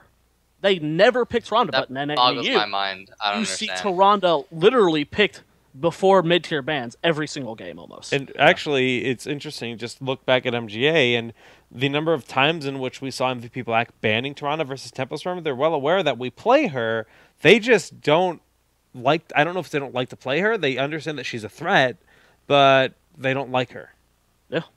It's weird, like, and NA and EU still, or like, even in NA, we're having like the meta be different across multiple teams. Like, no one is currently drafting the same. Which is good, and that's how Europe is. Europe, every team has their own style. Like, you can see a very different playstyle between every team in Europe. Yeah. You sound so like disheartened. BKB, explain. It's so hard. Like, yeah, you're completely right. Like, you have to draft specifically versus a specific team, and they play specific maps. That's a good thing. That's exciting. That's not a good thing. That's tough. That's so hard. That's so good so for viewers, hard. right? That's so good for the storylines. As a player, you guys need a Zoya. You need a manager that compiles information for your team, researches. Wow. You guys need. Wow. No, I'm saying it's getting to the point where teams need this. You give Jared too much credit. Zoya, come here, baby. Come here, baby. Listen, I I want need Zoya. free Credit trips. all of Tempo Storm's success to Jared. Yeah, basically. That's not what I'm saying. That's what no, Jinx but said. that's basically how And it is. Zuna. And Zuna. And okay, now we're just being mean to me. Oh, Jesus Christ. Ugh. And you would Zuna think the with best. with the rise of Tassadar, like Tehran would just naturally come up in Korea. Like I don't understand it. Tass is so stupid. yes. Jesus. Well, like they're equivalent, as like essentially, like in a way, and then Korea just still completely ignores Tehran. Like I don't understand. It's just like I don't get it. I don't get it. Arturs, how much is EU playing TAS right now? Because since regionals, I have not watched EU at all. I've only been focusing on our trip to BlizzCon, which we don't need to focus on EU for. So Oh god. We're playing it like poop loads, like Poop poop loads. loads. Yeah. Poop loads. One time he chooses to be. I want it to be mannered, children. Yeah, you're very manner with that statement. Thanks, bro. She's strong. Like people run Tiranda Tessa, there no support, like no. Yes, it's gross. Yeah, so she's really good. Even though Archon, I don't know how you feel about Archon. Like the thing is, like the wall sometimes is pretty useless on some of the maps and versus some of the compositions, and it just feels like it actually might be bad for your own team, and I don't know. Like I guess it's practice, but like Archon, I guess it's still viable if you don't need the wall. Like the cool thing about Tassadar Heroics is it's based off of comp, from at least what I've seen. Like if your composition needs more damage, you go Archon. If there's a composition where they don't have escapes, like they don't have a way to get around Force Wall, especially on a map like Cursed Hollow, you can do work with Force Wall. So I've seen both be very viable. I would say my default would be to go to Archon just because that's always a safe bet. Unless but if you're at the level where you know when Force Wall is going to be better, then both are playable. And also versus melees, right? When Kerrigan jumps in, Butcher goes in, you just divide the team. Split the team. It's good. Always been good. It always has been good, and it's always made me upset that it's never seen a lot of use.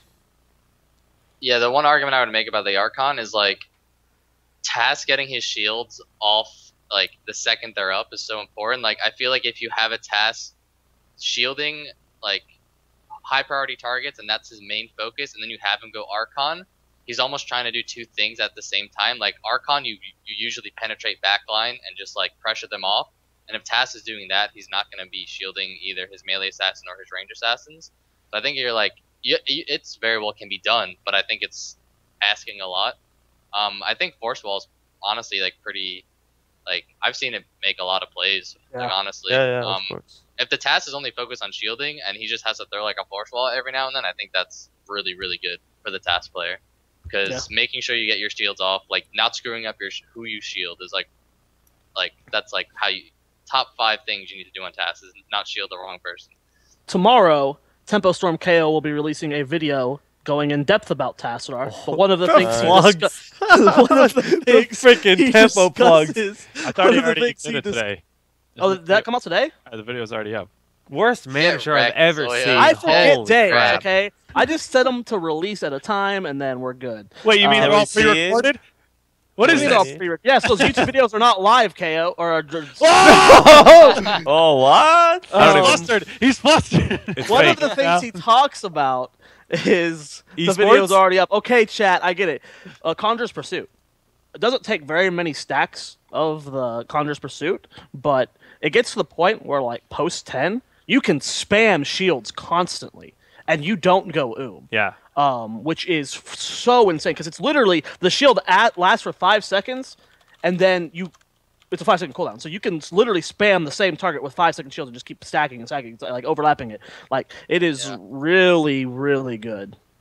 I was really upset when they made the changes to TAS, because like I've been in an uproar over how TAS doesn't get punished for shielding the wrong person, like because it's an 8-second duration. It used to be an 8-second duration, 8-second cooldown, and it's like, well, what the heck? Like, he can shield anyone he wants, and he's gonna get value out of it. Like it doesn't. And then they just did that change, and like it kind of annoys me. I really wanted them to go towards the. I think Dunk Train has brought it up a lot. I share the same thing with him, is like get away from the traditional supports and make TAS and Tron the high, like the top of the end healing, and just just get rid of supports. That's what I would have. And then when they did this, I was like, okay, that's not the direction. Jake, why are you pleased with yourself for that? Like, I'm looking at your stupid shit-eating grin while you type "don't go No, I accidentally typed dong in Yeah, chat. I saw the dong, and I was confused as to what you're typing, but I didn't want to call you out on that. Why are you so pleased with yourself? It's just a typo. Oh, all right. Anyway, that's a good point about the direction that supports are going. I'm really happy, especially with these changes that we've seen lately with the supports, and it feels like a lot more flexible. I mean, we're still going to see like those priority big heal supports in there, but having I potential think TAS for is right up there though. TAS to Ronda like as support, if that is like kind of getting close to viability, Yeah. Oh, it is this is where it viable. works out. It's there. Like that's Right. what I'm saying. Definitely. Like that's where it is right now. And So that's good. cool. That's a big step. yeah, Brick what they and, were going for, they did it. So Yeah. Yeah. I think Like, that's- it was, I think, around WCA that Cloud9 tried pulling that off a few times. The TAS Ronda, like those two only supports, didn't work back then for obvious reasons, but now it is definitely viable. The games I've seen, it looks good. yeah, I agree with that. You know what I feel like with this is just like now with the 5-second cooldown for the shield, like you wanna kill him so he doesn't. If it's a sustained fight, a long fight, like on the Infernal Shrines, you really wanna kill him first so he doesn't support his team. But now, like it was always hard to kill him. But now if you don't kill him, you get shields like every 5 seconds, and that's an Yeah. issue. And it's still hard to kill him because of the Double E build. huh? Well, because of the double E build. Yeah, of Dimensional course, shift's yeah. still Yeah, really I was good. thinking about the name. Yeah, and you can kill him, and if you don't kill him, he's gonna support. Like he supports so much, it's insane. Hell, people So- are going triple E build now, where you get the extended duration at 7. Yeah, So deep you're even shifts. harder to kill. Deep shift Like- is Yeah. which is 'Cause something you we want- saw very occasionally. Like Bobby Hank Hill would like run it like a while back, and like it was kind of like a real niche thing. But like now it makes sense to run it just because it's like, well, if I can just stay alive through the entirety of a team fight and have that shield up every 5 seconds, we're doing good. That's Yeah, like all well- you need to do. Like if you're as long as you're Yeah. putting the shield on the right person at the right time, like you just throw down your Side Storm, get a couple autos in here, and you're doing more than your fair share for that team fight. Yeah, you got to be really careful with the deep shift build though, because like especially when you get prescience, like if if your shield's on like a 2-second cooldown, That's and then just like the point. you got like that's a really risky thing. I think it's okay. Like I think you still have to go double E build because like he needs to self sustain because you should never have to shield yourself on Tassadar. Yeah. So I think you still need to go like you need that sustain, but like that's like a really fine line to cross to go deep shift. I Yeah. think personally. It was really frowned upon back when Archon was super OP, because when Yeah, you it would was go autos. deep shift, It's you that would burn lose Archon. time in Yeah. Archon. Yeah. Archon was why Tassadar was OP back in the day. He would destroy people, and if you were going that talent, then that's less time you're in Archon Yeah. because you're deep shifting. You can't auto attack and stuff during it. So Yeah. yeah, it was definitely frowned upon back then. Yeah, KO in the video says he prefers static charge. He does not go deep shift every time, but you have that as an option now, which can be taken. I think just in small, like, Tassadar in small skirmishes, like, I think that's why he's going to be, like, he's so, like, relevant in the Asian meta, is, like, the Korean meta, is, like, they just fight all the time, and there's not a better hero that I would want in a small fight than Tassadar. Yeah. Because, like, it's like, you can't go wrong with a huge shield that sometimes you might forget about it, and then, like, it's just too good. Shields are too good. It's amazing. What are your guys' thoughts? Because I've recently seen a semi-rise of it on Healing Ward again. I'm seeing that pop up again in scrims where people are taking Healing Ward. A lot of the super AoE is starting to phase out, and people are getting better positioning, I guess, with Healing Ward. It's definitely. I'm starting to see it pop up more. I don't know how I feel about it yet, personally. Well, think about Infernal Shrines, and think about how much longer those fights are over the temples. The way that the fights are positioned, Healing Ward is amazing. You can throw it into a pretty safe spot in the back line. It's going to get a lot of healing. It's going to be a drawn-out fight pretty much no matter what, and it has a huge impact on those fights. It really 20% does. healing over 10 seconds, for those that don't know. The whole team. The whole team. Anyone setting it. BKB, you have a thought on Healing Ward right now? Yeah. Is it being picked in the EU? Because I've only been seeing it recently in NA. So I didn't see this in Korea. I didn't see this from any other regions. Just NA that started kind of picking Healing Ward. And just to confirm, it's largely Rexxar, TAS, and Toronto picking it up, right? Yes. Okay. Maybe on Infernal Shrines. Maybe on Curse Hollow sometimes, I don't know, but really rarely. Like, you barely see it, actually.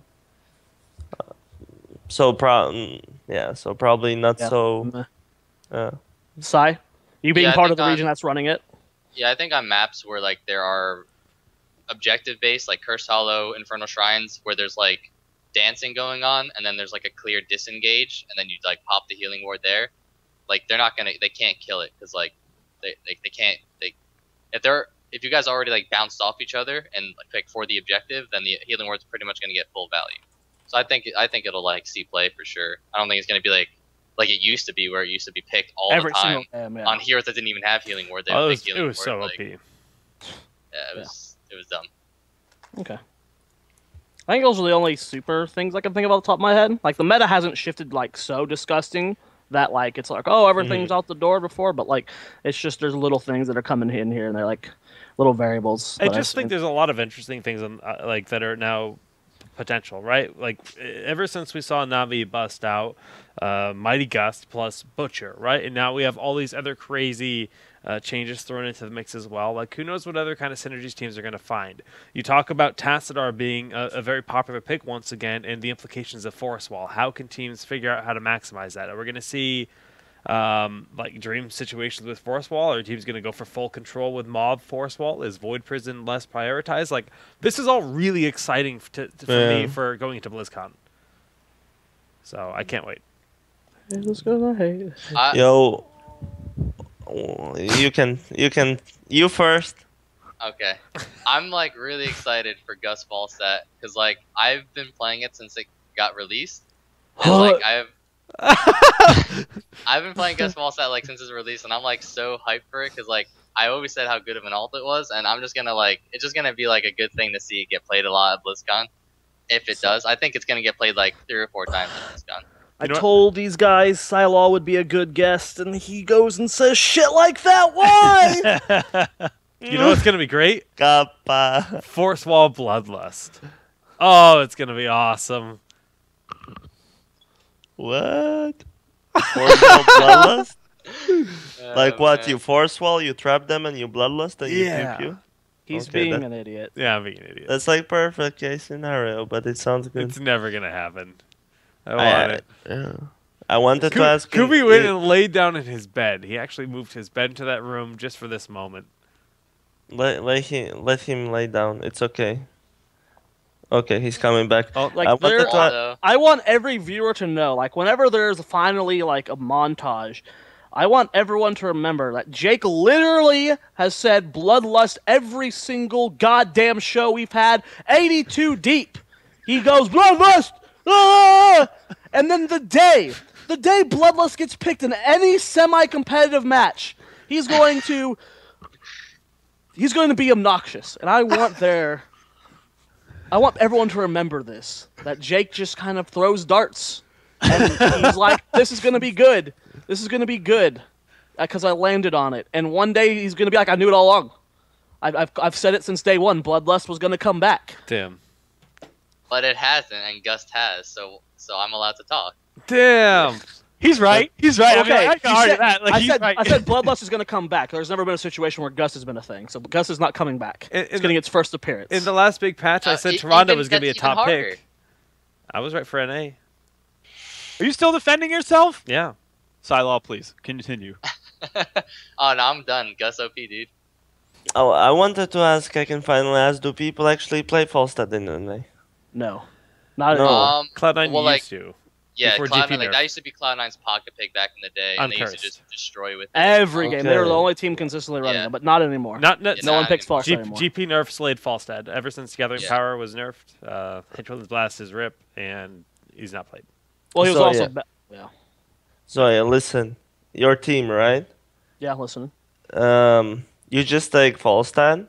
You know, you have like Tempo has a not so good early game, let's say, and then it moves on and you win late games, right? Yeah. So what you do is you take Falstad, Mhm. take Mighty Guest. Whenever there's a team fight, you blow them away. Whenever there's a gank, he flies, blow them away. Help your teammate, and you wait for late game, and you win. Can you win Turtle. BlizzCon with that? Turtle. Should I win BlizzCon with that? Well, someone from a certain team predicted us getting 8th place recently. So, Scylol. That wasn't me. That I know who it was. of course you know who it was, because that's all he does. It's shit talk. Oh, I'm the person on my team who doesn't shit talk, so I hate it when my team shit talks. So. I need you to shit talk someone right now, so I'll go. Not on your team. For the record, So gonna- in a recent matchup between Tempo Storm and Cognitive, everyone likes to reference when Zuna said a little bit of a insult towards the end of one of the matches. Well, that was triggered by someone on that team specifically no, it was saying. triggered by Zuna. It was triggered All by right, Zuna. let's go into this. Drama, boys. Can I? Glau- What did he say? Please? Alright, pretty much Glad was just being a troll, and he's like, Tempo ready up, I got places to be. And then Zuna said, not BlizzCon. And then Glau said, like, you guys are going to finish 8th or something. And then Glau died a lot that game. And then Zuna said, how do you feed on Illidan? And that was that. So, it wasn't anything. It was like, whatever. But It's fun drama. I like that kind Yeah. of drama. Drama. That's what was happened. Drama llama. Why? Why is she so hot? Why did you take away? Dude, that haircut though. Okay, whatever. But yeah, Zoya, Mighty Yes, Gus, sir. man, please Mighty tell Gus? the team. No, seriously, it's so good. Like, I mean, seriously, they cannot initiate. If they initiate, they use like I don't know, might use some ults, and you use like 50-second ultimate. Yep. It's engaged. you can't, It's actually you can't really screw up Gust. You can't screw it up. You can't miss it. See, Like- And seriously, you can make plays. You can take boss. It's for real, man. Like it does in EU, people start like playing Falstad at high level, and it works out. You steal bosses. Like if you see Falstad invading you, with your team, you have to maybe leave the boss because you might lose it. I'm It's going to like- go give these awesome strats given to me by non-BlizzCon qualified teams to a BlizzCon qualified team and tell them Yes, to run Gus. Wow. it's. I don't. No. It's okay. I said I'm trash, and it's not, BKB, we But- love you though. yeah. It's okay. It's okay. There's not much. So- There's not much sex appeal in heroes right now, so we need the few ones that we can get on this show. Okay. Nailed it. But I believe in your team. Thanks, man. That's I good. don't. Let's go on to BlizzCon. Let's start a little bit off the pace of esports. Let's start with kind of what we want to see for the game. Now, there's a lot of expectations. There's actually a big thread about matchmaking that Saray started, and Blizzard has responded. We could pull that up. Jared, you put that in the chat, right?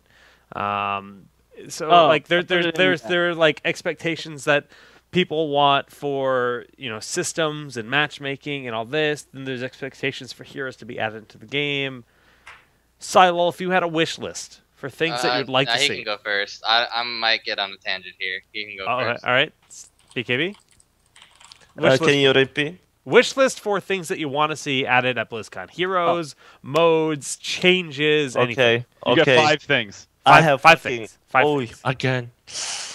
I have a sickest idea ever. So, Okay.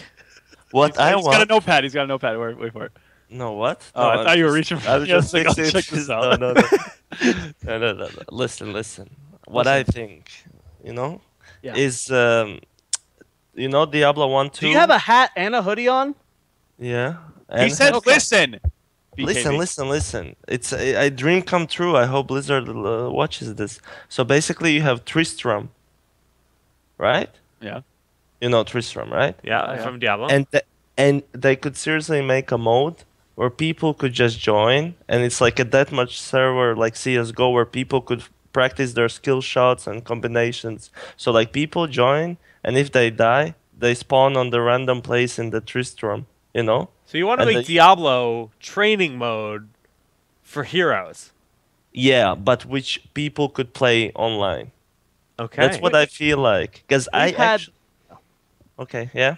We've had that discussion before on the show. Might have been actually the episode you were on last week, where you said a mode where you can just go in like a sandbox mode, just like practice skill shots, with friends. Like right now, the only way. But it you can also get has like the social aspect of it as well. Right, which is good for community building, but I don't know if that would exist for more than 10 people per server, and they'd have to make all these dedicated servers for this specific map.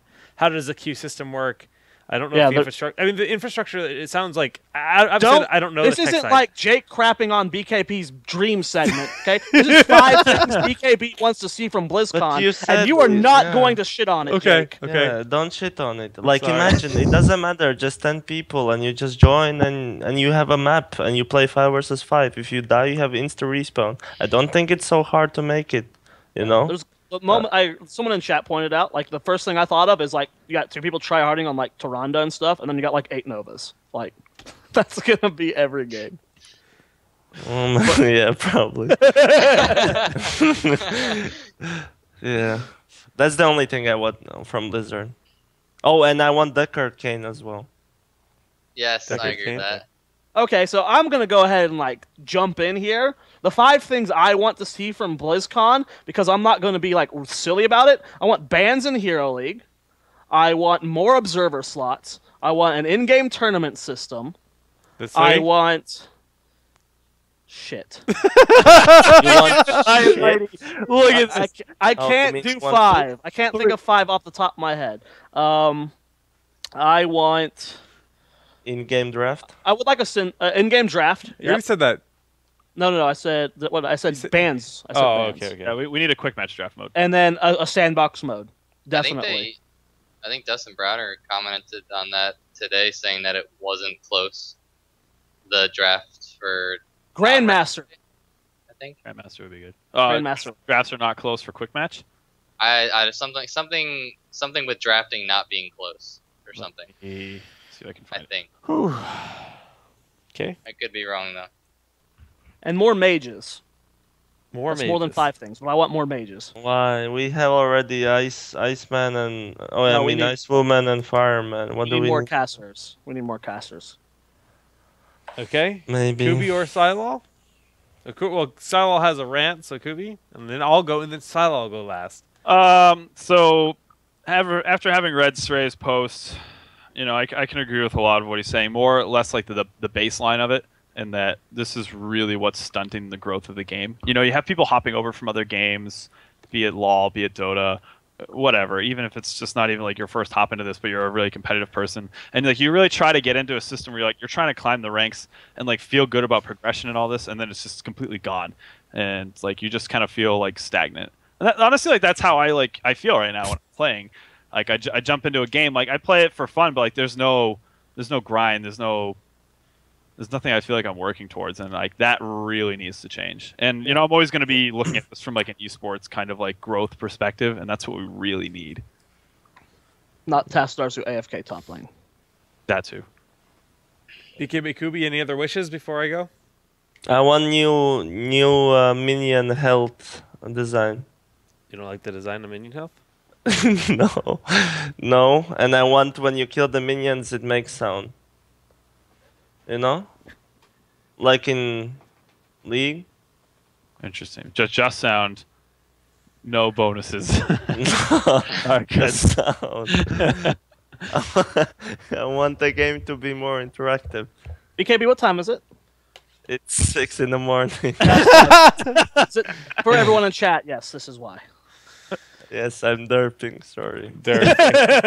Could we find any hero wish list? I think everything else has been covered. I echo a lot of what Jared was saying. I think those are some strong things that we'll see, and that really goes along with like the esports, like feeding people into that system as well to like get them playing competitively.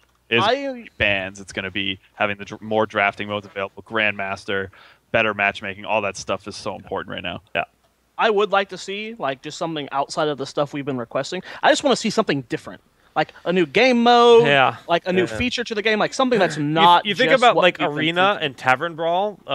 Those. Yes, exactly. That's pretty much what I want to hit on more than anything else. So, I mean, just to preface this, like a lot of the things I would have asked for have already been put into the game, like the fact that we have now the new versus screen and all these other. Like Blizzard's done a great job adding features constantly, but obviously the list goes on, and I feel like Blizzard still fails at I've harped about this on previous episodes. Just doesn't feel like there's much of a community when you log into the game. I just played Rocket League for the first time, and you log into Rocket League, and they have Zoya carried me, played some games. It was really fun, but there's all these things for social media on the bottom. They promote their Reddit. There's all these things that essentially promote community, and Heroes is just, it feels like a single player game in a lot of ways, right? It doesn't feel very social. Outside of the Solid Jake channel, when I'm doing viewer games, I never see chatter within the game unless I send a private message. And I would like, again, like an esports page and like guilds or clans or something, and like Jared said, something to appease the casuals more so, a different mode. Tavern Brawl, Arena, they provide a completely different experience in Hearthstone, and I realize it's hard to execute in Heroes, but what BKB was saying, a Diablo-esque mode or something where it's Tristram and you run around using your skill shots, maybe that's the right idea. Who knows? I mean, just think about it. Like, it doesn't matter, like if it's pros or not. But like we played this game, right, and it feels like it's all the time the same. Like, there's nothing in the game that we can't do anything else. You know, there's, like you said, there's no other mods, and you know, like it's. Yeah. I don't want to be harsh, but it's kind of boring to play. Actually, I'll be honest. You know, it gets really boring sometimes. But you still have to do it, you know, because you have to keep up with the level and stuff. Even I was watching Tempo StarCraft, not Tempo Storm, but he's a StarCraft. He makes like songs. He was our very first guest on the show. Yeah, it's true. Episode 1, or not episode 1, but 11. Yeah, 11. I was watching his stream this morning, and he was talking about being frustrated about the game and how he switches his stream over to campaign. Sometimes he'll get upset on ladder and he'll switch his campaign. And even in StarCraft, having the option to play the game in a different way is very beneficial for the player base. You could make the argument that Dota and League don't have that, and they've been plenty successful, blah, blah, blah, blah. But they have other modes, though. It's for Heroes. I still want Headless Horseman. The fact that we saw Headless Horseman mount gets me real nervous that he won't be a hero, so I'm sad. But the mounts, it's something. Can't complain. All right, Scylol. Bring the salt. Go ahead, girl. So I think Kubi was kind of went in the direction that I was gonna go. This game doesn't have like stickiness. Like I came to the realization like a month or two ago. Like, this is a game that people play on the side, like, because that's what it's supposed to be. So, like, this is like people's, like, I'm trying to relate it to like something like it's kind of like Hearthstone almost. Like, it's just something people play. Like, I play Hearthstone if I'm not playing HOTS, but people play HOTS when they're not playing their main game, and like that stunts the growth of like this, like, just how, like, it's still, I still think, I've been told otherwise, but I still think the game is not growing at the rate it should be, or at the rate I would like it to see. Yeah. It's like I have a friend like who says that he just can't watch HOTS because he just doesn't find it entertaining. And I can't like say what I feel about that because I'm in the scene. So like I get more out of games than the casual viewer does because like if I'm looking at strats, like I can pretty much just watch a game zombie mode and kind of just like soak it all in, not needing it to entertain me because I'm viewing it for other purposes.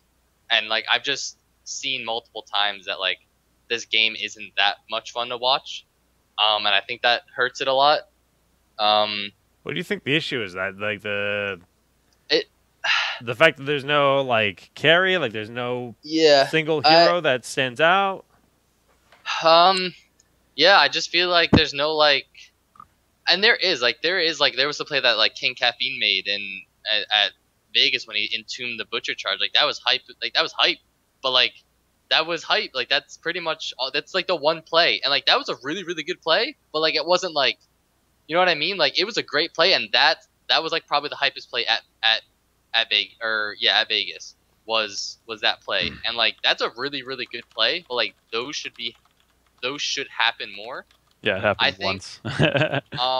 And like it just like there's not a lot of, I know like this has been hard, like there's not a lot of outplay potential, which hurts the game a lot. I think just like viewability wise, like it's very, because it's a very rotation based game, I guess, and like I don't want to like destroy the game. It's just like I just feel like it struggles, and I just think it's fundamentally flawed. Like I think the game is amazing at what it's supposed to be, which is a casual game, and that's not saying that the competitive scene is bad. The competitive scene is probably one of the best aspects of this game right now, I think. And I think like what you guys were saying with like the Rocket League, like the media presence of like in the client and stuff, like that needs to be integrated into HOTS like immediately, because like I don't think anyone knows what goes on. Like that needs to happen as soon as possible. So now I just want to say, when you say viewing, are you saying watching the casual stream, or are you saying watching esports? Because we're actually starting to see decent growth for esports viewership. Yeah, no, the esports viewership has been really good, but like okay, you can say like I think I was told that like they like their expectations for the like views that they got on like Vegas was what they expected, even better, which is really good. But like when there's not a major tournament going on, like I feel like I shouldn't have to scroll down 20 games to find Heroes of the Storm. But like that's where it probably should be, because it's not that fun to watch. There's a reason why it's that low. Like there's a reason why it doesn't break 2,000 viewers daily, like at a single time. Like and like I don't know what, like I don't know how to fix that exactly. So it's interesting. You're not wrong. If it's not certain people streaming, like it's not a game that has like you watch like League of Legends for example, or Hearthstone. When the top stream goes down, of course the fans of that specific server go up, but most of them go to the next stream. League of Legends is the same case. Top stream goes down, most of them disperse to the people below. And Heroes, that is actually the exact opposite. ZP's viewers don't go anywhere else. Grubby's viewers don't go anywhere else. Dreadnought's viewers don't go anywhere else. If none of the big dogs is streaming Heroes, the game will have sub 1,000 viewers at a time. Like you'll see people sitting at 100. I mean, just to draw the example perfectly, Grubby was streaming today to 2,800 viewers at some point, top stream. Yesterday, none of the top guys were on, right? So I was like the next in line. So I was the top stream for a while. And, I said it like 1,000, but nowhere near 2,800, like not even close. Top stream, and, I think I hit 1,200 as peak. And having that top spot counts for a lot, right? It does help you to steamroll. My average stream is probably closer to 400, 200 to 400, variable. So you're right. And it's I mean, it's interesting. Yeah. And I don't want to make it seem like I want it to change into like a game that it's not supposed to be. Because like, I have like it's like a love-hate relationship with HOTS. I think most people have it. It's just like I think one of the things that stuck out to me, like when I really like I've had multiple conversations about how what to do with HOTS, right? Like with multiple different people, with multiple different tiers, and how involved they are in the game. And like at least for me, like, and I don't know how affected I am because I'm at the very top of the scene. Like I'm on like on a very very good team, and I don't know how much that affects my viewpoint because I've never been at the top of a game like I have in this game, so I don't know if like I can't relate it to any other game I've played because I was never at this high of a level. But like in League, for instance, like I was like I was like a Diamond 5 player, so I was like decent at the game. But like I learned something new in League every single day, and I feel like, and it's hard to say that I feel like I wouldn't be able to do that even if I wasn't where I am right now in HOTS. I just feel like League is like going back on like the complexity of a game. Like there's like jungle route. Like I learned like a new jungle route, like because I jungled a lot. Like I would like search like jungle routes and stuff. Like that type of like HOTS doesn't have that many layers, I feel, to make people come back and play it. Like it's just like it's a 15-20 minute game. You play it, you know, you get to play Diablo, you get to play Kerrigan, you know, you get to play your cool, you know, a cool WoW classic hero. I think that's one of like the huge draw points of this game is like that it is Blizzard heroes. But like in the complexity sense, like there needs to be something to bring people back to this game. Whether and it doesn't look like it's going to be the complexity factor because they're keeping it HOTS because HOTS is HOTS. So they need something like something to bring like a progression system, something better to do, because there's like no reason to keep for people to keep playing this game at a lower level, I think. Well, can I say something first? Yeah, of course. I think it just, yeah, like it's a team game. There's like no laning. There's no laning phase even. Like come on, like if I stream and I play a Hero League, I don't know, like I have a laning phase. I don't know. He trades so dumb and then takes well and stands away. You know, like there's nothing happening. Like usually people go watch streams to learn something. That's what it starts from. You know, of course there's like you watch it, you know, for entertainment, but still, like in this game, I don't know. Like if you watch from first person, like the stream, like if there's a laning phase, like it's so boring. Yeah. It's team-based game, you know. Like It's a very unique game where you can't learn from watching. The only streamers you actually hear that people learn from are like the Dreadnoughts and the Grubbies, who are constantly talking, like always explaining what's going on beneath the surface. Whereas from League of Legends, you could like literally mute a stream, watch it half-assed, and be learning mechanical things. In Hearthstone, you don't even have to listen to the play. You just watch the plays they make and be like, oh, that made sense in that order because of X. Like you can learn from other games by watching them. There's not much on the surface of Heroes to learn. It's all behind it, like it's all beneath the initial layer, and unless that streamer is very talkative and explaining those things, which that's hard to do. It's honestly a talent that you have to like work on or just have it like initially. But it's a different type of game. You can't watch Heroes muted and learn things. Like I don't care who the hell I'm watching. I'm not going to watch any player not talk and then be like, oh shit, that was awesome. I didn't know you could do that. I also think one of like the things that I actually have grown to like or appreciate about HOTS is like everyone calls it a casual game and stuff, but if you play at a really high level, you'll come to realize how important not dying in this game. Like I'm gonna relate to League. So when Fnatic and C9 were playing at like the World Championships, C9 was just getting bodied, right?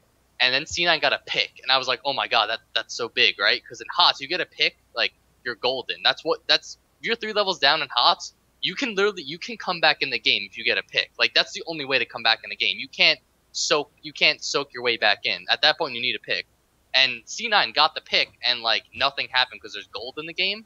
So like in HOTS, like it takes discipline to play. Like you cannot screw up. Like you need to be consistent throughout all phases of the game. And I think that's a really good selling point to like how, like I'm trying to think of a word, how intense this competitive scene can really be, because like it is like it's punishing, like it's brutal, like, and it sucks. Like sometimes you just die and like you feel awful, but it's like you can't die. Like you need to be perfect in HOTS, and I think that's a really good thing. Like for people that like who see that, oh, it's a casual LoL and League is a casual Dota, like HOTS is brutal, man. Like you can't get away with a lot of stuff that you can't die late game in League of Legends with you die with a 14k gold league in League. It's not a big deal. As I saw the other day, you die with a 2-3 level lead in HOTS, like that's detrimental. That's like you screwed up. And I think I've realized that's like could be a good selling point for people who want to get into the competitive scene. Like, it's not casual. Like, you need to be a very disciplined map awareness player to play this game. Yeah. Well, one more thing. What you're actually right. I just thought about it. Like what I have seen from all you like casting guys, like three of you, and also from like other European casters, when the game is going to an end, it's the most, like interesting phase. Because usually if the games are close, the teams are rotating so weirdly, doing so random moves, playing so scared, like going as five, trying to trap, no one wants to die, if a single person dies, it might lose a game, but like early game is just, I don't know, quite boring actually. Yeah, I want to highlight something Kenma just said in chat. Like in early game, you can die and it doesn't matter at all. Well, that's why there's the proposed experience changes. That's the proposed death timers rather. Yeah, but if you die late game, that is a 65-second death timer, right? Yeah. 65. That is a long time you're dead, and that's enough time. Like you can force staggered deaths out of that. You can make plays. Like so at the moment, it's 5v4 post 20. You can do whatever you want. Yep. You can take what objective you want. You can push. You can do whatever you want. You name it. Yep. Well, unfortunately, we are in fact out of time, and BKB, it's very late for him, so we need to wrap things up. So let's go to the shout-outs, starting with you, Jared. Big shout out to Temple Storm and all our sponsors: Twitch, Namecheap, G2A, and Funk. They make everything possible. Let us in this house, and pay our bills and whatnot. Go to TempoStorm.com. We just brought on a bunch of new writers. We have guides or articles being released every single day. We are currently out writing our Hearthstone staff, which is so freaking cool. And they're good articles, too. You can learn a lot from them if you're a new player to the game. We also have our YouTube channel, youtube.com/TempoStormHeroes, where we're not as consistent. Right now, it's still only the pro players releasing content. We're also doing stream highlights now. We have yet to build that up. But if you want to watch videos, recently this week, Zuna released a video about Sonya. Today, KO released a video about Tassadar. Dreadnought Friday is releasing a video about support meta, and tomorrow Arthlon is releasing a video about Raynor. So make sure you guys go check those out. Make sure you guys check out our YouTube channel as well. This weekend I will be casting the final day of group stages of the HTC League, as well as the top 4. Is it Saturday or tomorrow? Saturday, Sunday. And Sunday will be the top 4 finale of the tournament. I'll be casting that with Gillyweed, so make sure you guys tune into that. We'll be going to BlizzCon very, very soon. Please cheer us on. If you go to BlizzCon, we'll actually only have one episode between now and then. But if you're at BlizzCon, make sure you come say hi to us. I know we're trying to potentially do a town hall meetup. Jake's doing some dumb thing with stickers. You guys didn't agree to that yet. I wanted to give out town hall stickers, man. They didn't order me. It might be too late. The stickers. We'll do the damn stickers, Jake. You're so passionate about it, man. I'm not going to take it away from you. Look how hurt he is when I said the damn stickers. You seem crushed. I want town hall stickers. We'll do the stickers, man. But make sure if you're at BlizzCon, you come say hi. Don't be shy, because we love talking to fans, and we might be trying to set up a town hall meetup. We will do something for sure. That's it for my shoutouts. Kubis. Usual stuff. Follow me at the Kubi. Yes, we'll be at BlizzCon, like Jared was saying. Make sure you come say hi to us. Are we going to attempt to do any kind of maybe town hall either of the potential weeks or out there? Live or like in studio? So Jared's saying maybe one more episode, but we might try to do 2 as well.